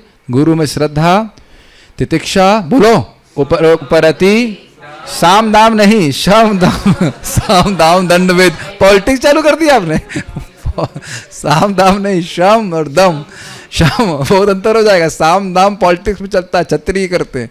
शम दम, उपरति, तितिक्षा और गुरु के प्रति श्रद्धा। एक भी हटा देंगे तो नहीं मिलेगा ज्ञान। वहां पे क्लास था बलराम हॉल की, उसके बाद भूल गए। उसके बाद भूल गए। हाँ, अच्छा याद आ रहा है, लेकिन भूल गए उसके बाद। यही दिक्कत है। कलयुग में बहुत बड़ा एडवांटेज होता कि आप एक ही प्रवचन हर बस 7-8 श्लोक याद कर लीजिए, एक आज बताइए, फिर 8-10 दिन के बाद फिर वो बताइए, हाँ ये पढ़ा, आप नई बात बता रहे हैं अच्छा से करके। सारे लोग थे ऑलमोस्ट क्लास में, है कि नहीं? और लग रहा है ना कि पहली बार सुन रहे हैं, वाह बड़ा सुंदर टीका। और भी बहुत दिन नहीं हुआ, 1-1.5 महीना भी नहीं हुआ है, और कितना तृप्ति, मतलब तृप्त नहीं हो रहा, लग नया लग रहा है एकदम सब कुछ। हाँ ठीक है। गीता फ्रेश है और हमारी मेमोरी जो है वो है रॉम है। जैसे ही स्विच ऑफ हुआ, सो गए, बस सब भूल गए। रैम, हाँ। जो इन गुणों से युक्त नहीं होता वह व्यक्ति ज्ञानाधिकार से हीन होता है, जैसे एक पंगु व्यक्ति कर्माधिकार से हीन होता है। बहुत सुंदर बात बोल रहे हैं। पंगु, अब मान लो इसका हाथ ही नहीं है, उसे बोला कि भाई चलिए आप यज्ञ कीजिए, तो यज्ञ कैसे करें? यज्ञ कैसे करोगे जब हाथ ही नहीं है? तो यज्ञ कैसे करोगे? किसी भी तरह से पंगु हो, हाथ से भी अपंग होता है भाई, हाथ से भी अपंग होता है, पांव से भी होता है, मान लो दिमाग से भी होता है, लेकिन यहाँ शरीर की बात कर रहे हैं भाई। कर्म अधिकार के लिए व्यक्ति को कर्म करना पड़ेगा ना। कोई जिसके पास पांव ही नहीं है, कहो चलो तुम 100 मीटर रेस दौड़ो, तो ऐसे कैसे दौड़ेगा? दैट मीन्स कंप्लीटली क्या कहेंगे इसको, बिल्कुल अयोग्य। किसी, मान लो किसी को दोनों हाथ ना हो, पहले बात तो देखिए बाएं हाथ से आप यज्ञ नहीं कर सकते हैं। इधर मान लो दाया नहीं तो इधर से लेफ्ट से हा कर रहे हैं, ऐसा नहीं है कि नहीं? आप दाएं हाथ से ही करते हैं for reasons you know that already. तो दाएं हाथ पवित्र होता है, दाएं हाथ से आप यज्ञ कर सकते हैं, इज इट नॉट? तो कहीं यज्ञ करो, हाथ ही नहीं है। बहुत आचार्य लोग इतना सुंदर एक्सप्लेनेशन दे रहे हैं ना, जिसके पास हाथ ही नहीं है वह यज्ञ कैसे करेगा? तो अब जिसके पास ये 5 गुण है ही नहीं, कौन से याद आ रहे हैं? शम, दम, तितिक्षा, उपरति तितिक्षा और गुरु में श्रद्धा। थोड़ा इससे पहले आगे जाना विचार कीजिए भाई, जब जिसकी गुरु में श्रद्धा ही नहीं है तो वो दिव्य ज्ञान क्या प्राप्त करेगा? तो गुरु में श्रद्धा तो अत्यंत महत्वपूर्ण है। अब श्रद्धा में गुरु जी ने कहा 16 माला जपो या 2 माला जपो, वो तो बड़ा कठिन हो रहा है। तो भाई जब कोई मन पे संयम नहीं, कोई इंद्रिय संयम नहीं, कुछ नहीं, तो कैसे बताइए व्यक्ति प्रगति करेगा? Is it not? समझ में आ रहा है सबको? इवन बोलते हैं God helps those who help themselves. आप एक से बस इसको रख लीजिए। आप कोई व्यक्ति बीमार है और वो वैद्य के पास गया, तो वैद्य के पास गया तो वैद्य में श्रद्धा है कि नहीं? उसके बिना वैद्य के पास जाएगा ही क्यों? जब गुरु में श्रद्धा ही नहीं है, वैद्य में श्रद्धा ही नहीं है, तो बात ही समाप्त हो गई, जाएगा ही नहीं। Is it? तो इसके बिना तो होगा नहीं। अब वैद्य ने बोला कि भाई आपको टमाटर नहीं खाना है, तो वो हम तो होगा नहीं, और आपको दवा खानी वो हमसे होगी नहीं, तो तुम आए क्यों यहाँ पे? प्रभुपाद जी इस बात को बोलते हैं, जब तुमसे नियम पालन नहीं हो रहा है तो तुमने इनिशिएशन लिया क्यों? खाली दिखाने के लिए।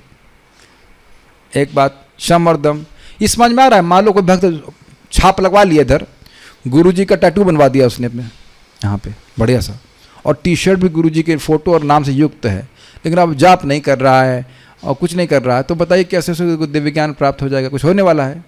ठीक है, मैं बहुत नेगेटिव बोल रहा हूँ ताकि समझाने के लिए। अगर एकदम एक्सक्लूड कर दीजिए, कोई इंद्रिय संयम नहीं है, कोई दम नहीं है, कुछ मन का संयम नहीं, कुछ नहीं है, और मंगल आरती आता नहीं, जप नहीं कर रहा, कुछ नहीं कर रहा, तो उसे दिव्य ज्ञान क्या प्राप्त होगा बताइए?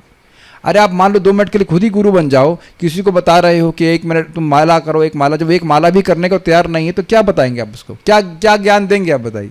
Is it not fine? ऊपर रहती है वो पहिया पूरा इसी में पड़ा हुआ है कि जगत में महान बनना है, ये करना है, वो करना है, तो उसे आत्मज्ञान क्या देंगे?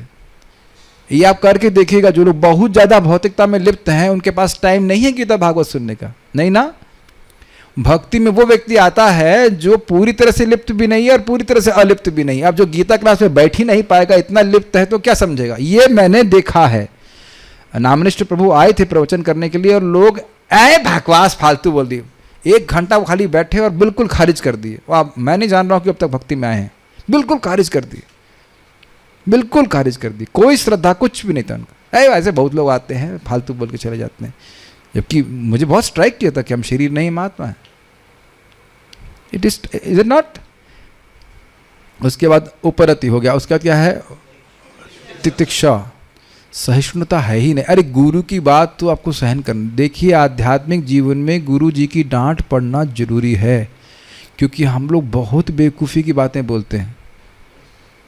कल एक भक्त हमको बोले, हम एग्जाम्पल दे रहा हूँ, डांट भी लगा, हम तो शब्द इस्तेमाल भी कि मूर्ख व्यक्ति हो, तो मूर्ख जैसी बातें कर रहे हो। जब से भक्ति कर रही हूँ मुझे बहुत जीवन में कष्ट आ रहा है, मैं सोच रहा हूँ कि भक्ति छोड़ देती हूँ।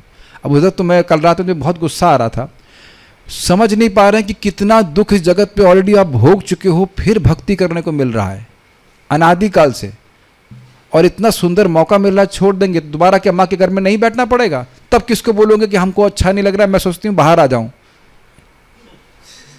हम बोल सकते हैं लेट मी बी ए प्री मेच्योर बेबी और वट एवर, बहुत हो गया, 1 हफ्ते से हम हो गए रहे अंदर माँ के घर में, हम तुरंत बाहर आ जाते हैं। बोले कोई, पहले देख लेना चाहिए कितना कष्ट है। और अब ये उनसे पूछ लो कि भाई क्या सारे दुनिया के जो अस्पताल हैं वो भक्तों ने भरे हुए हैं? क्यों भाई? जितने अथॉरिटीज हैं वो सब हमारे इस्कॉन के डिवोटी जो बीमार पड़ रहे हैं उन्हीं लोग तो इसी से चल रहे हैं ना। आपको पता हो आश्चर्य की बात है, नेचुरोपैथी के व्यक्ति यहाँ पे कहते हैं नियम तो आप लोग पहले से पालन करते हैं, प्याज आप लोग खाते नहीं, चाय आप लोग पीते नहीं, कुछ तो मोस्ट ऑफ द नियम तो भक्त लोग पहले ही पालन करते हैं, तो बहुत ईजी है भक्तों के लिए। भक्त उतना परेशान नहीं होते जितने बाहर के लोग होते हैं। तो जब ये एक मूर्खतापूर्ण बात करी जाएगी, इस काइंड ऑफ इनोसेंट मूर्खता से कह लीजिए, तो टीचर को डांटना पड़ता है। क्या बेवकूफ़ी की बात कर रहे हो? Make sense? तो अब अगर वह भी व्यक्ति सहन नहीं कर पाएगा तो बताइए कैसे आध्यात्मिकता में प्रगति करेगा? यहाँ पे भगवान डांटा था कि नहीं? कार्पण्य दोषोपहत, सॉरी, कुतस्तवः कश्मलमिदं विषमे समुपस्थितम अनार्यजुष्टम अस्वर्गम अकीर्तिकर्म अर्जुन क्लैब्यमास्मगम पार्थ न तय् उपपद्यते शूद्रम हृदय दौर्बल्यम त्यक्त्वा उत्तिष्ठ परन्तप। Is it not? कल भी एक भक्त बोल रहे थे, हमने उनको बोला कुतस्तवा कश्मलमिदम कहाँ से कलवश आ गया? यही रामकृष्ण प्रभु हमको बोले, प्रभु जी मेरी बुद्धि बहुत तेज है, मुझे बुद्धि वाले की सेवा दीजिए। 2 महीने से इनको दिया है अनुवाद करने के लिए नामष्टक। अब कहने प्रभु जी समझ नहीं आ रहा, बुद्धि चल नहीं रही है। तो फिर हमने क्या बोला? कुतस्तवा कश्मलमिदं विषमे समुपस्थितम इत्यादि डांट पड़ गई। बट इतना तो सहन करना पड़ेगा, इज इट नॉट? अब तो हम प्रेम से ही बोल रहे थे। You have to understand, teacher is chastising means it is out of affection. If is a proper teacher, आप भी किसी को सिखा रहे हो भक्ति में, कुछ गड़बड़ करेगा तो आप प्रेम से डांटेंगे, इज इट नॉट? हाँ, प्रेम से डांटेंगे। यस, अगर आप वाकई हितकारी, आप लोग कभी डांटते भी होंगे, जब उनको भी आपका काउंसलिंग या कुछ है, कुछ फालतू बात करेंगे, वो करते ही हैं। Condition soul means he has to speak nonsense, he has to think nonsense, he has to speak nonsense. समझ रहे हैं? ये पक्की बात है। तो वो डांट खाने के लिए तैयार रहना पड़ेगा, ठीक है ना? सब लोग हाथ नहीं खड़ा करिएगा, लेकिन आप जानते हैं कि काफ़ी लोग जो जिनको हम जानने लग जाते हैं तो उनको हीट मिलने चली जाती है कि नहीं? किसको? नहीं, ये ठीक है। तो ये बहुत इंपॉर्टेंट है। तितिक्षा के बिना तो प्रगति हो ही नहीं सकती है। You have to tolerate that. लेकिन ये बात ध्यान रखने, पहले आप ये देख लो कि क्या ये व्यक्ति वाकई मेरा हित चाहता है कि नहीं, ये देख लीजिए, फिर डांट खाने के लिए तैयार रहिए। हमने भी इसमें प्यूरिफिकेशन में गए हुए हैं, ऐसी बात में सोचिए कि हमको डांट नहीं पड़ती है, ठीक है। हमें तो बड़ा भय होता है, इसलिए पब्लिक में हम परम पूज्य वृंदावन चंद्र महाराज से कोई प्रश्न करने में डर लगता है महाराज तो उड़ा देंगे। जब व्यक्तिगत प्रश्न करते तो कितनी बार हमको महाराज गधा राम बनाए, ये बनाए, कौन कौन से नाम बता, एकदम डांट लगाते हैं। ओ तो पढ़ के नहीं होता है करके खूब डांट लगाते हैं, हमको बड़ा आनंद आता है। So one should be very happy if you get some mercy. Maharaj is not chastising everyone. एक बार मैं मंदिर में मंगल आरती के बाद कोई प्रेम ध्वनि करने के लिए नहीं बोला था, तो मैं कर रहा था, जय ओम विष्णुपाद परमहंस परिव्राजकाचार्य अष्ट, क्या बोलते हैं, अष्टतर्शत होता है ना, कुछ तो मैं उल्टा पुल्टा बोल दिया था। तो महाराज बाद में समझा रहे थे ऐसे नहीं, इसको ऐसे बोलना चाहिए। तो कुछ तो ऐसे, या जैसे मैंने एक बार बोला, महाराज से पूछा, महाराज मान लीजिए कोई हमारे अंदर भक्त हैं, वो गलती कर रहे हैं, तो उनको डांटना नहीं चाहिए। और तो वृंदावन में जो रह रहा है उसको भी आप सिखाएंगे, तो अब हमको ही डांट पड़ गई। ये हमने कहा कि मान लीजिए कोई सीनियर भक्त है, वो हमारे प्रति खराब बर्ताव कर रहा है, हमारा मन नहीं करता प्रणाम करने के लिए उनको। मैं तो स्पष्ट से पूछा महाराज, हाँ तो भगवान भी खराब हो गए हैं, किसको प्रणाम कर रहा है हाँ महाराज ठीक है। देख रहे हमारा जब भावना रहती है तो भावना में बह करके व्यक्ति नॉनसेंस बोलता है, तो इसलिए फिर डांट खाने के लिए तैयार रहता है व्यक्ति। And you actually relish all those chastisement. Okay, तात्पर्य, अर्जुन की समझ में यह नहीं आ रहा था कि वह क्या करे, युद्ध करे और अनावश्यक रक्तपात का कारण बने। यद्यपि क्षत्रिय होने के नाते युद्ध करना उसका धर्म है, या फिर वह युद्ध से विमुख होकर भीख मांगकर जीवन यापन करे। स्पष्ट है, यदि वह शत्रु को जीतता नहीं तो जीविका का एकमात्र साधन भिक्षा ही रह जाता है, क्योंकि 1 इंच भूमि बिना युद्ध के नहीं मिलने वाली। 1 इंच, ये जितने टाइल में आप लोग बैठे ना, 2x2 का भी आप राजा नहीं है ऐसे कहा जाए, 2x2 के भी राजा नहीं है। क्वाइट हैवी, घबराई मत। आप लोग आसन क्लास से पहले नहीं डिगेगा, मुझे पता है, ठीक है, इतना ही 2x2 का है कि नहीं।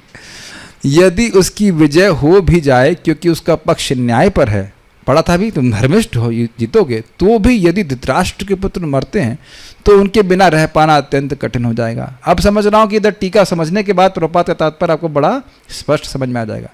उस दशा में वह उसकी दूसरे प्रकार की हार होगी, ये भी समझा दिया। अर्जुन द्वारा व्यक्त इस प्रकार के विचार सिद्ध करते हैं कि वह न केवल भगवान का महान भक्त था, अपितु वह अत्यधिक प्रबुद्ध और अपने मन तथा इंद्रियों पर पूर्ण नियंत्रण रखने वाला शम और दम था। राज्य परिवार में जन्म लेकर भी भिक्षा द्वारा जीवित रहने की इच्छा उसकी विरक्ति का दूसरा लक्षण है। उपरति तितिक्षा भी आ गया। हाँ, ये सारे गुण तथा अपने आध्यात्मिक गुरु श्री कृष्ण के उपदेशों में उसकी श्रद्धा, ये सब मिलकर सूचित करते हैं कि वह सचमुच पुण्यात्मा था। 5 गुण प्रभुपाद ने कवर कर लिए, ठीक है। अब आप देख रहे हैं कि गीता भूषण पढ़ने से प्रभुपाद की बात बड़ी स्पष्ट समझ में आती है कि प्रभुपाद जी से क्यों क्या कह रहे हैं। कोई व्यक्ति कह रहा था तुम गीता भूषण मत पढ़ो, तुम अभी नए हो, तुमको समझ में नहीं आ रहा। मुझे किसी ने पूछा, हमारी बैच के स्टूडेंट ने पूछा, मैंने पूछा आपको समझ में आ रहा है? कहते हाँ हमको समझ में आ रहा है। तो फिर दूसरे की बात क्यों सुनना कि तुमको समझ में नहीं आ रहा है?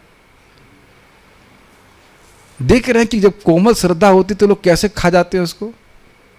आपको समझ में आ रहा है और दूसरा व्यक्ति बोला तुमको समझ में नहीं आ रहा है, और वो व्यक्ति कभी सुनना नहीं। Quite interesting that we believe that a person, जिस व्यक्ति ने सुना नहीं है वो आपको बोला तुमको नहीं समझ में आ रहा है, और आप सुन रहे हैं और आपको समझ में आ रहा है, और हम अब उसकी बात माने जिसने कभी नहीं सुना है। तो आप समझ रहे, डांट तो उस व्यक्ति को प्यूरिफिकेशन के लिए मिल ही गई, हल्की हल्की सी डांट पड़ेगी कि नहीं, कि अपनी बुद्धि लगाओ ना भाई। अपने जिसने कभी नहीं पढ़ा है वो कह रहा है तुमको समझ में नहीं आ रहा है, और आप पढ़ रहे हैं आपको समझ में आ रहा है, तब आप उसकी बात मान रहे हैं। हाँ हमको शायद समझ में नहीं आ रहा है इसलिए हमको नहीं समझना चाहिए। What an amazing thing, is it not? कभी कभी ना जब दूसरे नए नए भक्तों को लोग भ्रमित करते हैं, हमको बहुत हंसी आती है, हंसी भी आती है, थोड़ा गुस्सा भी आता है, लेकिन हंसी अधिक आती है। क्या बात कर रहे हैं। इस तरह यह निष्कर्ष निकला कि अर्जुन मुक्ति के सर्वथा योग्य है, दिव्य ज्ञान के योग्य है, तो मुक्त हो जाता है व्यक्ति। जब तक इंद्रियां संयमित ना हो ज्ञान के पद तक उठ पाना कठिन है, और बिना ज्ञान तथा भक्ति के मुक्ति नहीं होती। अब इसका अर्थ क्या है? देखिए, ज्ञान मतलब दिव्य ज्ञान। भगवान के संबंध में कुछ जानेंगे ही नहीं तो मुक्त कैसे व्यक्ति होगा। प्रभुपाद जी का जब मैं प्रवचन आप लोगों को भेजा हूँ जपा लिंक पे, प्लीज़ उसे सुनिएगा, बहुत ब्रिलियंट प्रभुपाद जी का लेक्चर है। वो कह रहे हैं कि आप ये भगवान के विग्रह की सेवा कर रहे हो, बहुत अच्छी बात है, कनिष्ठ भक्त तो करना चाहिए, लेकिन अगर आप भगवान के बारे में सुनेंगे नहीं तो कुछ दिन बाद आपका मन हट जाएगा उससे, क्या कर रहा हूँ मैं। और यही भारत में हुआ है कि नहीं? जगह जगह बड़े बड़े मंदिर चल रहे हैं, लाखों करोड़ रुपए डोनेशन आ रहा है, एक रत्ती भर का भी ज्ञान नहीं दिया जा रहा लोगों को। आप इस्कॉन को छोड़ दीजिए, अगर मतलब इसको इस्कॉन के इंस्टीट्यूशन को अगर अलग कर दें तो शायद ही कोई व्यक्ति होगा जहां वो मंदिर में जाए उसे कुछ 2 रुपए का भी ज्ञान प्राप्त हो रहा हो।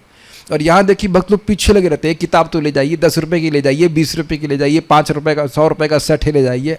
कितना बड़ा उपकार हो रहा है, इसीलिए कि इस्कॉन का इतना बड़ा लाभ हो रहा है। अभी एक भक्त बता रहे थे कि हम बचपन से ही भक्ति करते थे, लेकिन जब हम रोज़ भगवान के बारे में सुन रहे हैं तो हमारा मान भगवान में बहुत स्थिर हो रहा है।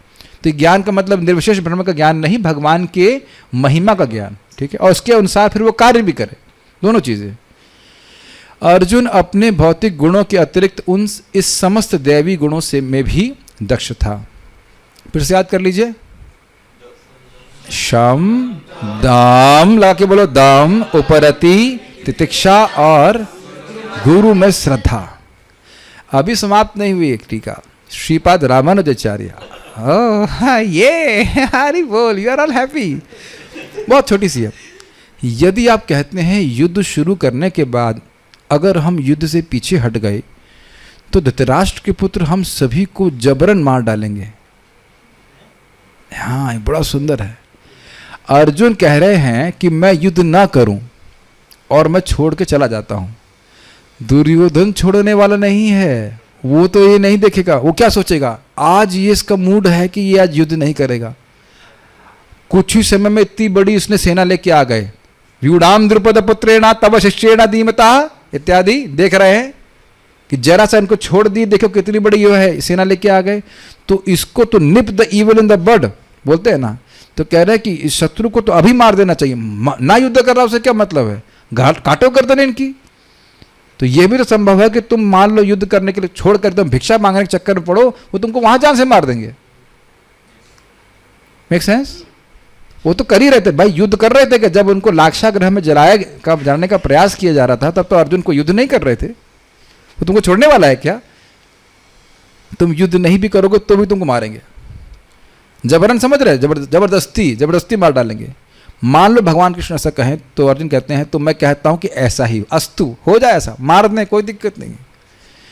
मुझे लगता है, ऐसा क्यों कह रहे हैं, मुझे लगता है कि जो लोग धार्मिकता और अधर्म के बीच अंतर नहीं जानते हैं, अर्थात धृतराष्ट्र के पुत्र, उनके द्वारा मारे जाना ही हमारे लिए श्रेष्ठकर है, उस जय से जो उनको मारकर अधर्म के द्वारा हमको प्राप्त होगी। समझ में आया? हम ये लोग तो अधर्म जान नहीं रहे हैं, हम तो पापी हैं ही, पहले उसे ले चुके हैं ना कि हम गुरु के मारने की इच्छा कर रहे हैं, तो ये हमको मार दें तो अच्छा है हमारे लिए। ये पहले भी सुन चुके हैं आप कि हमको मार दें, क्या था, यदि माम अप्रतिकारम अशस्त्रम शस्त्र पाणया, यही बात भगवान कृष्ण बोल रहे हैं यहाँ पे कि मार देंगे तुमको, तो कहते मार दें, अच्छा है हमारे लिए, और इनको मैं मारूंगा तो वो अधर्म होगा और उससे हमको पसंद नहीं आ रहा है। भाई ये लोग अधर्म करें तो इन्हें पता ही नहीं ना है, समझ पा रहे हैं? ये लोग तो बेचारे अब इनोसेंट हैं, इनको धर्म का नहीं पता है, तो ये युद्ध करें तो इनके लिए कोई आश्चर्य की बात नहीं है। लेकिन हम जो धर्म को देखने में समर्थ है, हम इस प्रकार से अधर्म करके इन पे जय प्राप्त करने लिए हमारे लिए अच्छा नहीं है। इतना कहकर अर्जुन ने मायूस मतलब होपलेस होकर प्रभु के चरणों में समर्पण कर दिया। ये अगले श्लोक से वो मतलब कनेक्ट कर रहे हैं, मैं आपका शिष्य हूँ, आपकी शरण में हूँ, मुझे सिखाइए कि मेरे लिए क्या अच्छा है। वैसे विनोद की बात है कि आजकल का शिष्य क्या बोलता है, गुरुजी मैं आपकी शरण में हूँ, मैं आपको सिखाने आया कि मुझे क्या करना चाहिए।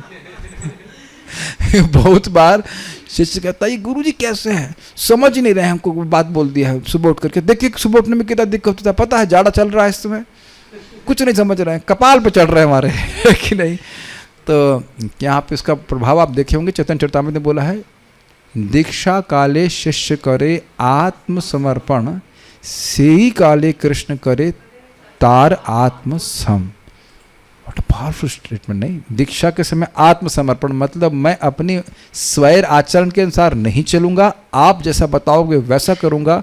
अगर व्यक्ति करता है तो कृष्ण उसको अपना मानते हैं। See the potency of that process. तो यहाँ पे अब वह दीक्षा के लिए उपस्थित हैं, इन द सेंस दीक्षा शिक्षा के लिए कि मैं आपका शिष्य हूँ, जैसा आप बताओगे मैं वैसा करूँगा। अब यहीं से, बहुत सुंदर समझिए, यहीं से अब अर्जुन का शोक समाप्त होना शुरू हो जाए। जिस दिन से आप प्रामाणिक गुरु के शरण में आ गए, वाकई आत्मसमर्पण कर दिया। आत्मसमर्पण का ये मतलब नहीं कि व्यक्ति घर छोड़ रहा है, स्वैर आचरण को छोड़ रहा है। स्वैर समझते, जैसा मैं चाहता हूँ वैसा करूँगा, इस प्रकार के आचरण को छोड़ना है। गुरु जी ने बोला 16 माला जब करना है मैं करूँगा, 4 नियमों का पालन करना है, जब इच्छा होगी तब करूँगा और जब इच्छा होगी तो नहीं करूँगा, है ना? नहीं, ठीक है, हमेशा करूँगा, तब व्यक्ति सारे शोक से मुक्त हो जाएगा। ये आप लोगों ने अनुभव भी किया होगा, जब हम लोग अपने जीवन में कड़ाई से 4 नियमों का पालन करते हैं, 16 माला जप करते हैं, इंद्रियों को सीमित करते हैं, लाइफ का हृदय स्पेशली ठंडा और चिल और कूल रहता है। आपने महसूस किया इस बात को? नहीं महसूस करते कि आप अच्छे से नियमों का पालन कर रहे हो? जरा सा भी अगर इधर उधर व्यक्ति करता है, मान लो अभी जाकर के कहीं बाहर होटल में खाना खा के आ गए, मान लो ऐसा करेंगे नहीं, करोगे क्या? बोलो नो, नहीं प्रभु जी, तौबा तौबा, नहीं, हाँ ना, ऐसा कभी नहीं। तो घूमने क्यों गई घूमने के लिए? अवेलेबल बोल नहीं हुआ तो जाओ ही मत, क्या जरूरत है? आपका परिवार आचार्य है, सुपरमैन है कि उड़ करके ऐसे जाना है जगह जगह? क्या जरूरत है बताइए, क्या जरूरत है जाने की? आप पढ़ गए ना डांट, मधुकरी करने जाएंगे, आपको मधु करने के लिए बोला, माता जी को मधु करने के लिए बोलते हैं, क्या जरूरत है नया करने की? कुछ idea? Why you have to do that? कौन बोला आपको मधुकरी करने के लिए? मधु है कृष्ण उनकी चाकरी करो, मधुकरी करने की जरूरत नहीं है। प्रभुपाद जी में लेक्चर में बोल रहे हैं, तात्पर्य में बोलते हैं, आज का मधुकरी करने की जरूरत नहीं, मंदिर का प्रसाद पाई संतुष्ट रहिए, घर का प्रसाद पाई संतुष्ट रहिए, क्या जरूरत है? ये भी अद्भुत बात है, इधर उधर भागेंगे उसके बाद वहां प्रसाद नहीं मिलेगा। क्यों पढ़ेंगे आप? सिचुएशन नहीं पढ़ना है, हम तो नहीं पढ़ रहे हैं, हम तो नहीं पढ़ रहे हैं। वैसे हमारे लीला पुरुषोत्तम प्रभु बता रहे थे कहीं बैंगलोर उनको जाना पड़ा तो 2-3 दिन तक वो केवल फ्रूट्स ही खाए, बस जिंदा है वो अभी भी, पता है आपको। तो मत जाओ फिर यात्रा में। और नहीं तो फिर हमारा भाग्य बड़ा अच्छा था, जैसे इंडोनेशिया से लौट रहा था तो इतना प्रेम दिया, 13 किलो बैग भर के प्रसाद दे दिया। तो मैं जब वहाँ पे था एयरपोर्ट पे गया तो कहता है आपका 7 किलो अलाउड है। मैंने कहा नहीं ये मेरा खाना है। 13 किलो, मैंने कहा ये प्रेम है भक्तों का, तो अलग बात। 24 घंटे की फ्लाइट के लिए 13 किलो, हमने कहा पूरा महीने में नहीं खाएंगे आप, 24 घंटे में दे दिया आपने, तो पैक कर लीजिए, क्या दिक्कत है, कुछ पूड़ी सब्जी का कुछ चलेगा। तो ये सब आलस है।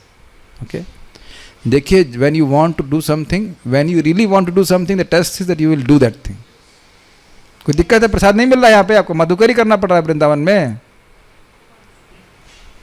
कोई दिक्कत हो रही है भाई, इनको व्यवस्था करो खाने की, इनके जाना मधुकरी करने, कृष्ण लादने की, ठीक है। ओके, ये मधुकरी फ्री में दी जाती है, मधुकरी के चार्ज तो ना पड़ते। देख रहे धर्म, मधुकरी के पैसे लगेंगे। कृष्ण लादनी ये अद्भुत छतरी है, दान दे रहे उसका पेमेंट, ठीक, यहाँ पे दान उचित मूल्य पे दिया जाता है, ठीक, कोई बात नहीं, कोई बात नहीं। ओके, हरे कृष्णा। हाँ, सारार्थ वर्षनी के अनुसार श्लोक का लिंक समझाइए। जानकी माता ji want to answer, very good, will allow you to answer also. हाँ प्रभु जी, इसमें अर्जुन ये कह रहे हैं, अगर ये कहे कि अगर हम इस गुरु द्रोह में प्रवृत्त हो भी जाएं तो क्या हम जीत पाएंगे या उनके द्वारा हम हरा दिए जाएंगे? तो इस पर वह ये श्लोक कह रहे हैं। ओके, हाँ, कोई भरोसा नहीं है कि हम जीतेंगे हारेंगे, ठीक है। अर्जुन का यानेव इत्यादि शब्दों के उल्लेख से क्या तात्पर्य है? ओके, यहाँ पे कौन बोलना चाहते हैं? अनुष्का माता जी, ज्ञान के माइक दीजिए। यहाँ पे यानेव का मतलब है कि हम लोगों के लिए जय भी पराजय के ही समान है, और क्यों? क्योंकि उनको मार के जीने की इच्छा ही नहीं रही। मार कर। अच्छा, एक अभी मैंने बिल्कुल देखी, यही क्वेश्चन किस में क्लियर हो रहा है। मान लीजिए हम क्षत्रिय हैं और हमारी पराजय हो जाती है, तो हमारे हृदय में क्या इच्छा आती है? रामकृष्ण बताइए, जल्दी से बताइए इस बात को। इससे तो मर जाना तो बेटर। Yes, got it. इसलिए पराजय के ही समान में। ये देखो, मैंने अभी देख रहे हैं ना, वो बात छूटी गई थी कि जब व्यक्ति की पराजय हो जाती है तो कहते कि अच्छा होता कि हम मर जाते, हम जी क्यों रहे हैं। इसीलिए कह रहे हैं कि हम लोगों को, क्योंकि इनसे प्रेम है, तो इनको मारने के बाद हमारी कोई जीने की इच्छा नहीं रहेगी, तो वह पराजय के ही समान। फाइन, अब तो और क्लियर हुआ। गीता भूषण टीका, गीता भूषण टीका के अनुसार श्लोक का लिंक समझाइए। ये तो स्टैंडर्ड हो गया है, सब लोग स्टैंडर्ड प्रश्न करने लगे हैं, लेकिन दिस इज वेरी गुड, क्योंकि लिंक समझने से बहुत रुचि होती है। बोलिए माता साधना माता जी, बताइए। हरे कृष्णा प्रभु जी। प्रभु जी, भगवान अर्जुन से कहते हैं कि तुम जानते हो कि जो भिक्षा मांगना वो क्षत्रिय धर्म के विरुद्ध है, तो जो तुम्हारा मुख्य कर्तव्य है युद्ध करना, उससे तुम क्यों विमुख हो रहे हो? ये इस तरीके से वो निंदा कर रहे हैं। तो उस पे अर्जुन नाचा कह के आगे श्लोक में बता रहे हैं।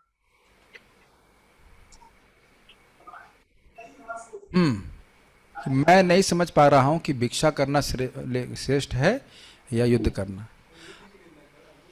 हाँ, अर्जुन की निंदा नहीं कर रहे हैं, लेकिन वो मतलब वो ठीक है, अंडरस्टूड है। उनकी अर्जुन, सोच, हाँ, उनका जो विचार था उस पर बता रहे थे।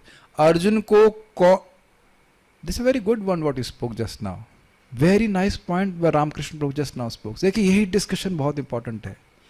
वह अर्जुन की वस्तुतः निंदा नहीं कर रहे हैं, उनके जो दोष है उसकी निंदा कर रहे हैं। कुतस्त्वहा कश्मलमिदम विषमे समुपस्थितम अनार्यजुष्टम अस्वर्गम अकीर्तिम कर्म अर्जुना। और उससे पहले भी पार्थ करके संबोधित कर रहे हैं, is it not? So you see the teacher is seeing the good in the disciple, और वो कह रहे हैं ये कहाँ से आ गया तुम में, तुम तो अच्छे व्यक्ति हो। See, is not, the teacher is not hating, उनका घृणा नहीं है, बहुत अच्छा, वो अच्छे आचरण की उम्मीद कर रहे हैं शिष्य से, इसलिए डांटते हैं। अर्जुन को कौन कौन सी भ्रांतियां हो रही हैं? अमल कृष्ण प्रभु पे विचार प्रस्तुत करेंगे। यस प्रभु। हरे कृष्णा।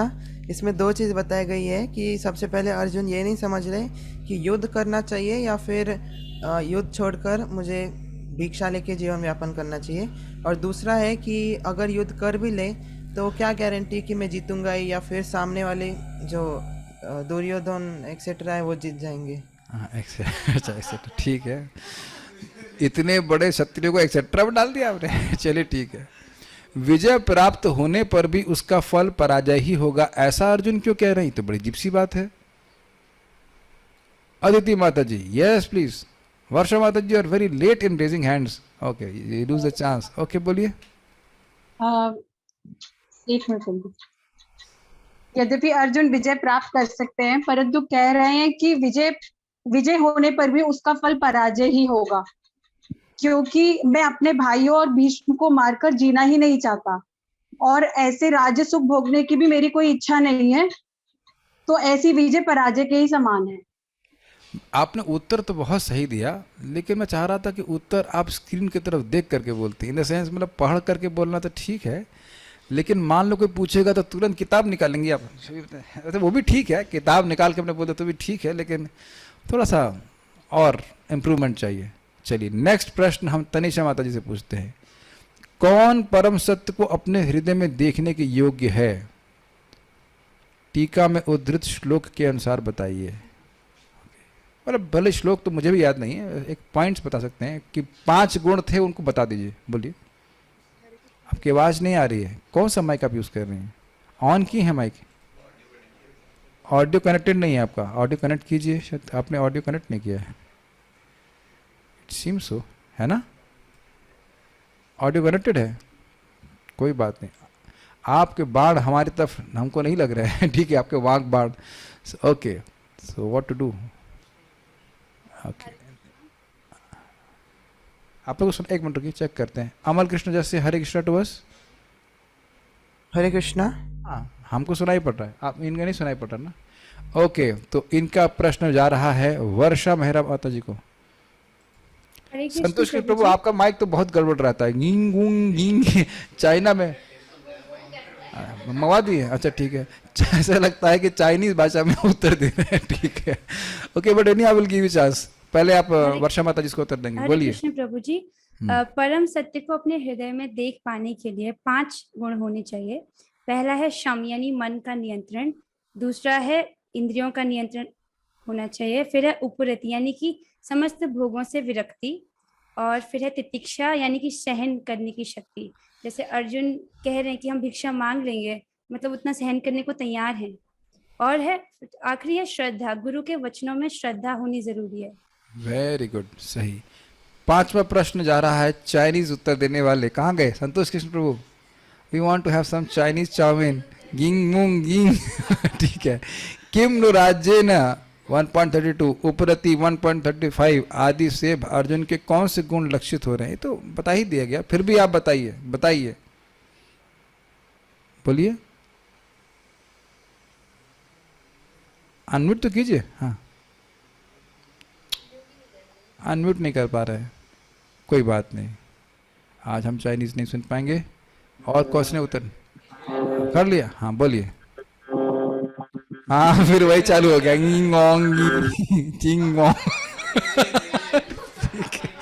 चलो, कृष्णलादनी माता जी आप बताइए। किम्नो राजेन। अरे आप तो इमोशनल हो जा रही है। ठीक है, पांडे जी बताइए, बताइए, मस्ती करिए। राजेन गोविंदा से शम और दम सूचित हो रहा है। वाह। क्योंकि शम का मतलब है मन पे संयम और दम का मतलब है इंद्रियों पे संयम, और जो दूसरा वाला उपरति वाला है उससे जो भोगों के प्रति जो उपेक्षा है वो सूचित हो रहा है। मतलब हाँ, सही बोल रही हैं। और वो क्या था श्लोक की? अपि त्रैलोक्य राजस्य हेतु किम न्यू महीकृत। तीनों लोगों का राज्य क्या करूंगा मैं। Very good.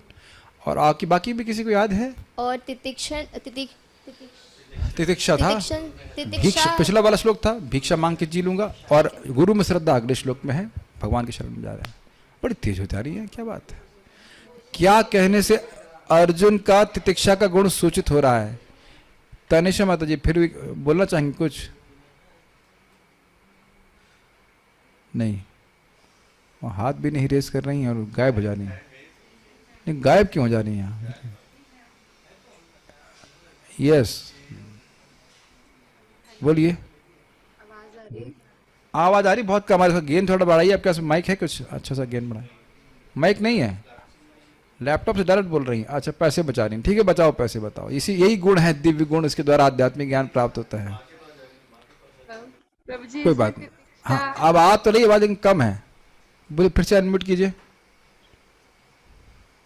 अनम्यूट, हाँ बोलिए। हाँ जी, हाँ अब ठीक है। प्रभु जी, तितिक्षा के द्वारा मतलब बताया गया था कि यहाँ पे श्लोक था श्रेयो भोक्तुम भिक्षम अपि, मतलब कि वो कह रहे थे कि अगर भिक्षा भी मांगनी पड़े, मतलब तितिक्षा से ये था कि अपमान भी सहन कर लेंगे, हालांकि वह क्षत्रिय है, लेकिन फिर भी कितना मतलब महान गुण था उनका, क्योंकि क्षत्रिय भिक्षा मांग के नहीं रह सकते, वह उनके लिए मतलब है ही नहीं वो चीज। तो तितिक्षा के वो बाण सह सकते हैं लेकिन अपमान नहीं सह सकते हैं।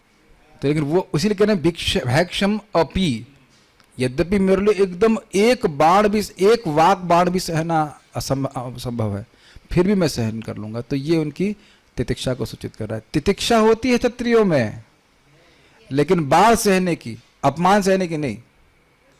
आप ये देखिए ना कि कोई शरण में आ गया तो शिवी महाराज देखिए ना, अपना मांस काट करके कबूतर को बचाए, लेकिन बड़ा अद्भुत अद्भुत गुण है। तितिक्षा है, लेकिन किस प्रकार की तितिक्षा वो देखना होगा। क्या कौन ज्ञानाधिकार से हीन होता है एवं किस प्रकार, ये बड़ा सुंदर प्रश्न किया गया है। यहाँ रूम में कोई भक्त बताना चाहते हैं? बड़ा इंटरेस्टिंग है। हाँ, क्या प्रश्न है?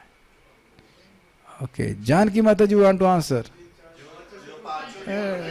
इतना समय लगा, सिंपल बोल रहे हो? हाँ ठीक है, बोलिए माता जी। प्रभु जी, जो सभी दैवी गुण जैसे शम, दम, तितिक्षा, उपरति, श्रद्धा, गुरु के प्रति श्रद्धा, इन सबसे विहीन है, वह व्यक्ति ज्ञानाधिकार के योग्य नहीं है। और ये उसी प्रकार है, इसका एक एग्जाम्पल दिया गया था, जैसे पंगु व्यक्ति कर्माधिकार के लिए उपयुक्त नहीं है, उसी प्रकार। उपयुक्त नहीं है, उपरयुक्त मतलब ऊपर कहा गया। कोई बात नहीं, मैं भी just learning, you are like a baby, you are learning, everyone is learning new Hindi. उपरयुक्त मतलब ऊपर कहा गया, उपयुक्त मतलब सूटेबल। कोई बात नहीं, everyone is learning new words. कभी कभी तो मैं देखता हूँ कि प्रवचन करने वाले भी कुछ भी शब्द इस्तेमाल करते जाते, सामने वाले को तो पता नहीं चलेगा। मुझे कभी कभी हंसी आती है इसमें कि ये शब्द इस्तेमाल कर रहे हैं, कठिन शब्द बोल देंगे, लेकिन वो शब्द वहाँ उपयुक्त नहीं होता है, लेकिन वो उपयुक्त हो जाता है। वो बोल दिया जाता है, लेकिन उसका कोई नहीं रहता है। नहीं, मैं आपके लिए नहीं बोल रहा हूँ ये बात, मतलब जब भागवत में कई बार ऐसे लोग बोल देते। एक बार बोले, कुछ तो भक्त बोल रहे थे कि हम मान रहे हैं कि हम पुरुष हैं तो ये गलत बात है, हम ये मान रहे हैं कि स्त्री हैं तो गलत बात है, हम ये मान रहे हैं कि कुत्ता है तो गलत बात है, हम मान रहे हैं भगवान के दास है तो ये भी गलत। उन्हें क्या बोल गए? बाद में उनको मैं तुलसी आरती में पूछा, प्रभु जी ये क्या बोल गए आप? कहते हाँ ये तो गलती हो गई।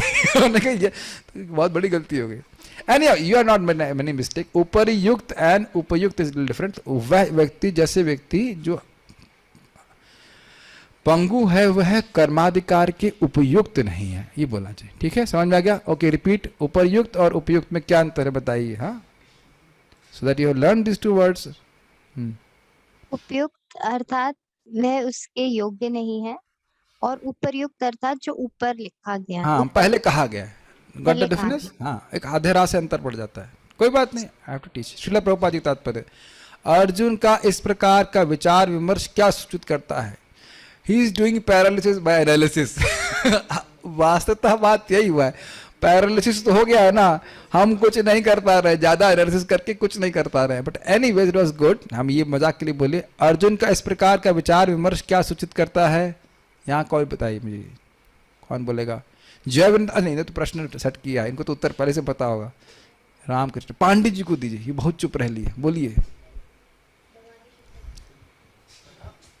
भगवान में मतलब ये सूचित करता है कि भगवान के शुद्ध भक्त थे, उनको मन और इंद्रियों पे पूरे तरीके से नियंत्रण था। 5 गुरु में श्रद्धा थी और विरक्ति भी थी और उनके अंदर तितिक्षा भी थी। हाँ, इतना धीरे बोलिए कि कोई ना सुन पाए। ठीक है, सही बोला आपने। अच्छा, बैटरी नहीं है? हरि बोल। हाँ, यही हिसाब किताब है। धीरे बोलेंगे फिर कहेंगे ये धीरे बोल रहा है। माइक संस्कृति हस्ताक तो जहव परिदह्यते। अर्जुन के विरक्ति का क्या दूसरा लक्षण है? Okay, Anish Prabhu, finally you want to speak something at least. अगर वो युद्ध में धृतराष्ट्र के सारे पुत्रों को अगर मार देंगे तो मार भी देंगे, और इस युद्ध को अगर वो जीत भी लेंगे, लेकिन वो जीत के भी ये हार है उनकी, तो यहाँ पे ये दूसरी. अर्जुन के विरक्ति का क्या दूसरा लक्षण? अब मैं भी थोड़ा कंफ्यूज हो रहा हूँ. You want to answer? Let's see, will give chance to Sadhana माता ji. She must have definitely prepared. Hare Krishna प्रभु जी. क्योंकि अर्जुन एक क्षत्रिय राज परिवार से आते थे, मतलब क्षत्रिय राज परिवार में जन्म लिया था, और क्षत्रियों के लिए युद्ध करना शोभा देता, ना कि भिक्षा मांगना. और वो जो अपने मतलब भिक्षा मांगने के लिए तैयार थे युद्ध ना करने की वजह से, तो वो इनके भौतिक भोगों के प्रति विरक्ति दिखाता है. इससे उनका विरक्ति का गुण पता चलता है. ठीक है. अर्जुन सचमुच पुण्यात्मा थे, ऐसा किस आधार पर कहा जा सकता है एवं इससे क्या निष्कर्ष निकला? Okay, want to answer? वही पांचों गुण, वही. ओके, रंजना माता ji, would you like to tell us some story? We are waiting. You are a story teller. Anyhow, कुछ उसको पता है कि क्या निष्कर्ष निकला, किस आधार पर कहा? इससे प्रभु जी ये निष्कर्ष निकला कि अर्जुन मुक्ति के सर्वथा योग्य थे. बहुत अच्छी बात है. वो भगवान के भक्त हैं और वह सर्वथा मुक्ति के योग्य हैं. पता है तो हाथ क्यों नहीं खड़ा करती? क्या आपको जूम पे हाथ खड़ा करने में हाथ दर्द होता है क्या? सिर्फ एक बटन दबाना होता है इतना. किस प्रकार ज्ञान के पद से उठ पाना, किस प्रकार ज्ञान के पद से उठ पाना मुश्किल है, वह मुक्ति नहीं होती. ओह अच्छा, ठीक है. ज्ञान के पद से नहीं होना चाहिए, ज्ञान के पद तक उठ पाना मुश्किल है. से नहीं होता है, तक होगा. तो हमारे क्वेश्चनर भी कुछ गड़बड़ कर देते हैं. ज्ञान के पद से का मतलब होता है गिर जाना. नहीं, ज्ञान के पद तक उठ पाना मुश्किल है, वह मुक्ति नहीं होती. अनुष्का मानता जी, ठीक है, ओके, प्लीज आंसर.